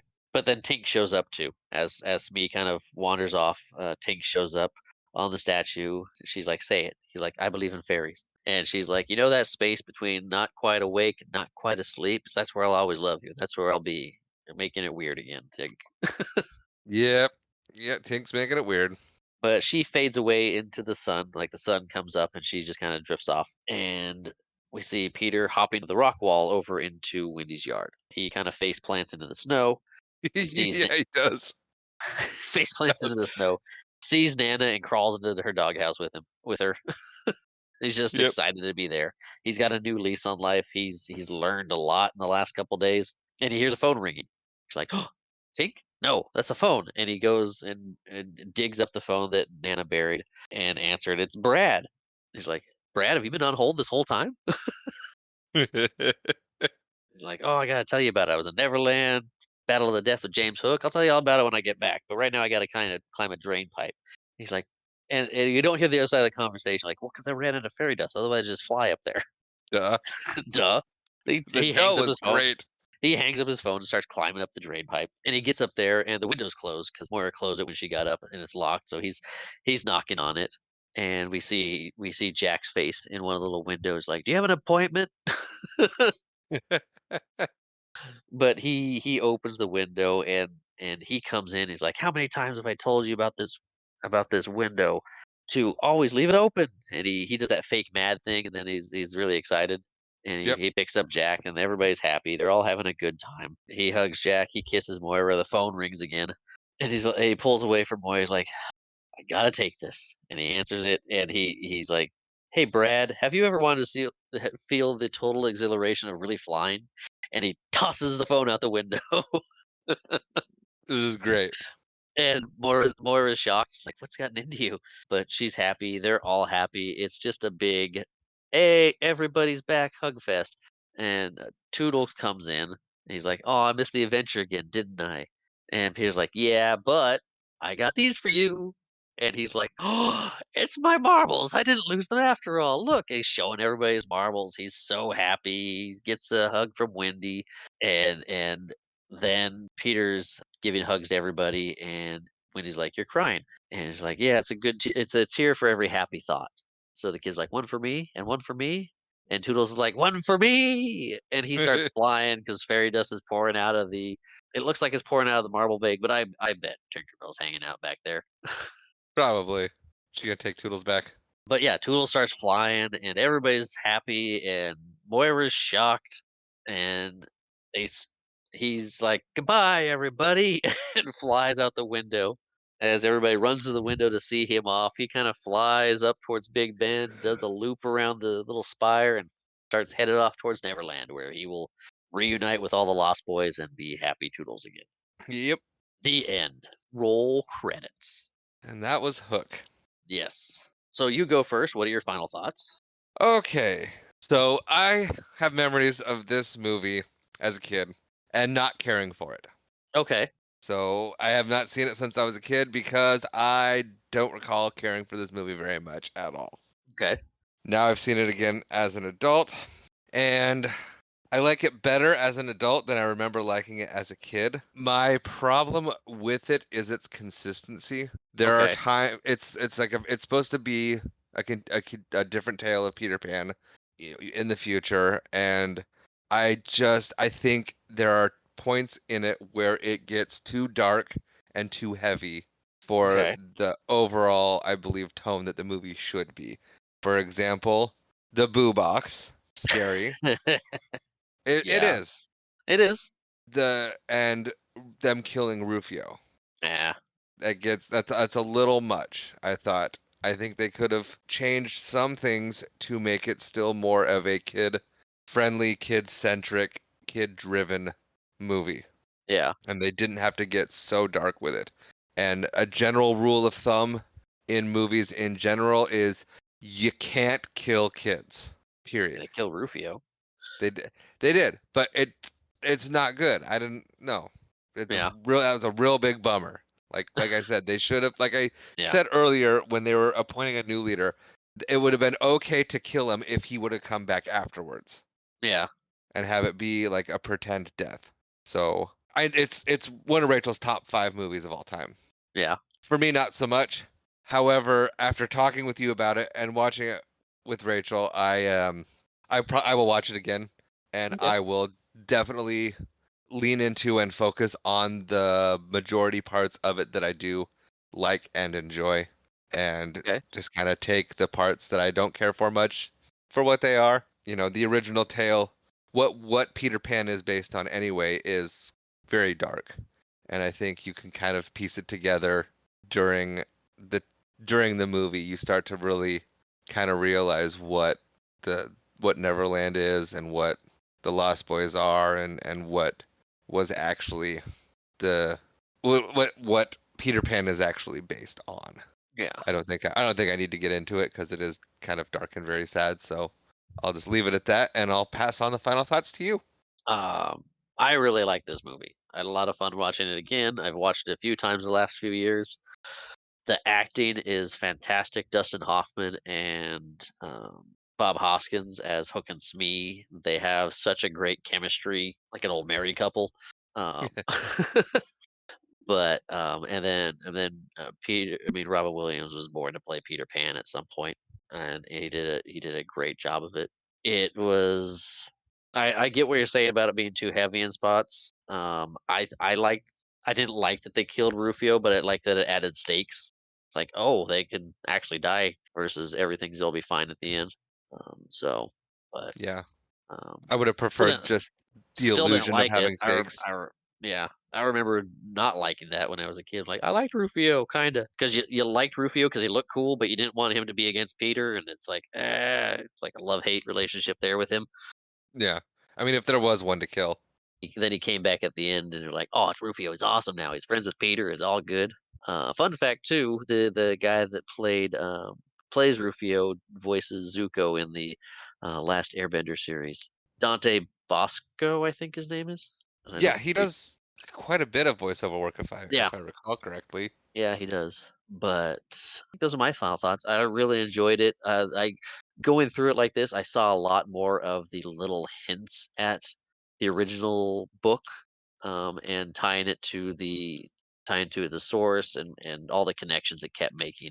I don't think I said it specifically, but there's as they're leaving for the event to honor Wendy, she says says something to the nightlights to do their job and protect the family while they're gone, which is something from the original book where they say, it's either the book or the play where like what the nightlight is what watches the children while the mother's away, and while they're on you can't be harmed, something to that effect. So just all the little things here and there connecting it, which was a lot of fun, and I always thought the crocodile was cool looking. Oh yeah, Crocodile was great. But yeah, no, I didn't want to put off that I didn't want to make it seem like I didn't like this movie. I'm glad you picked it. I'm glad I Yeah, got to sit down and watch it. I'm glad I got to watch it again as an adult. Like I said, there were that some things that I kind of wish had been done differently, but you could do that with any movie. I do appreciate what this movie is and what this movie did and tried to do, and I think overall they did a very good job with it. And I am looking forward to watching it more in my life. So I will be watching it more for sure. very cool. Yeah. So it was a good pick. I'm happy with it, and I'm glad it was reintroduced. Yay. And so I think that is wrapping up our final thoughts, which means we get into the what are we watching next? Yay! I like this part, Yes. especially when I like this part overall because I like surprising you with stuff, seeing what your thinking is. But I also like when you get to pick, so I don't have to do all the notes. Well, and you like being surprised too. I do. And I like surprising you with my picks. Yay! And so when you picked Overboard, you Yes. did that because it was the week it would release the week before Mother's Day. Yes. So I counted it out, and this movie that I'm going to be picking will be released on Father's Day. Yes, it will. So I decided that I was going to pick. Well, originally I had decided that I was going to pick Dad's favorite Mel Brooks movie. Okay. However, it turns out this movie is not actually a Mel Brooks movie. Okay. So we are going to watch a movie, A Tale of an Unlikely Friendship, starring Harrison Ford and Gene Wilder in The Frisco Kid. That's fantastic. I haven't seen that in ages. Okay, I wasn't sure if you had seen it at all because I Yeah. didn't see it until I was an adult. Yeah, I saw it. I saw it growing up a couple times because it was on the shelf of movies we owned. But Yeah, I don't think I've seen it since I lived at that house. Okay. So it's been A long time. 20 something years. Yeah, they sold it in '04.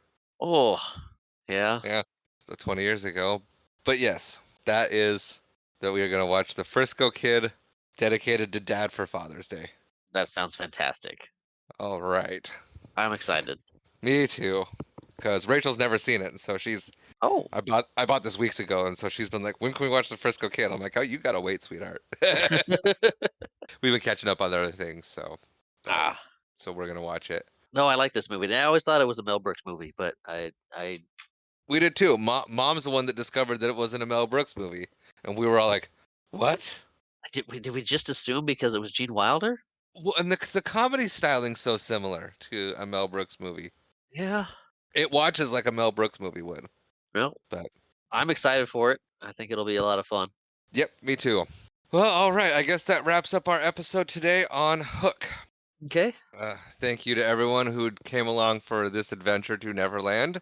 As always, if you'd like to reach out to us, you can watchitbropodcast@gmail.com. You can follow us on Twitter at watchitbropod. We are also on Instagram and Facebook at the same handle. Our intro and outro music is provided by Nihilore, that intro being Grace, that outro being Haven.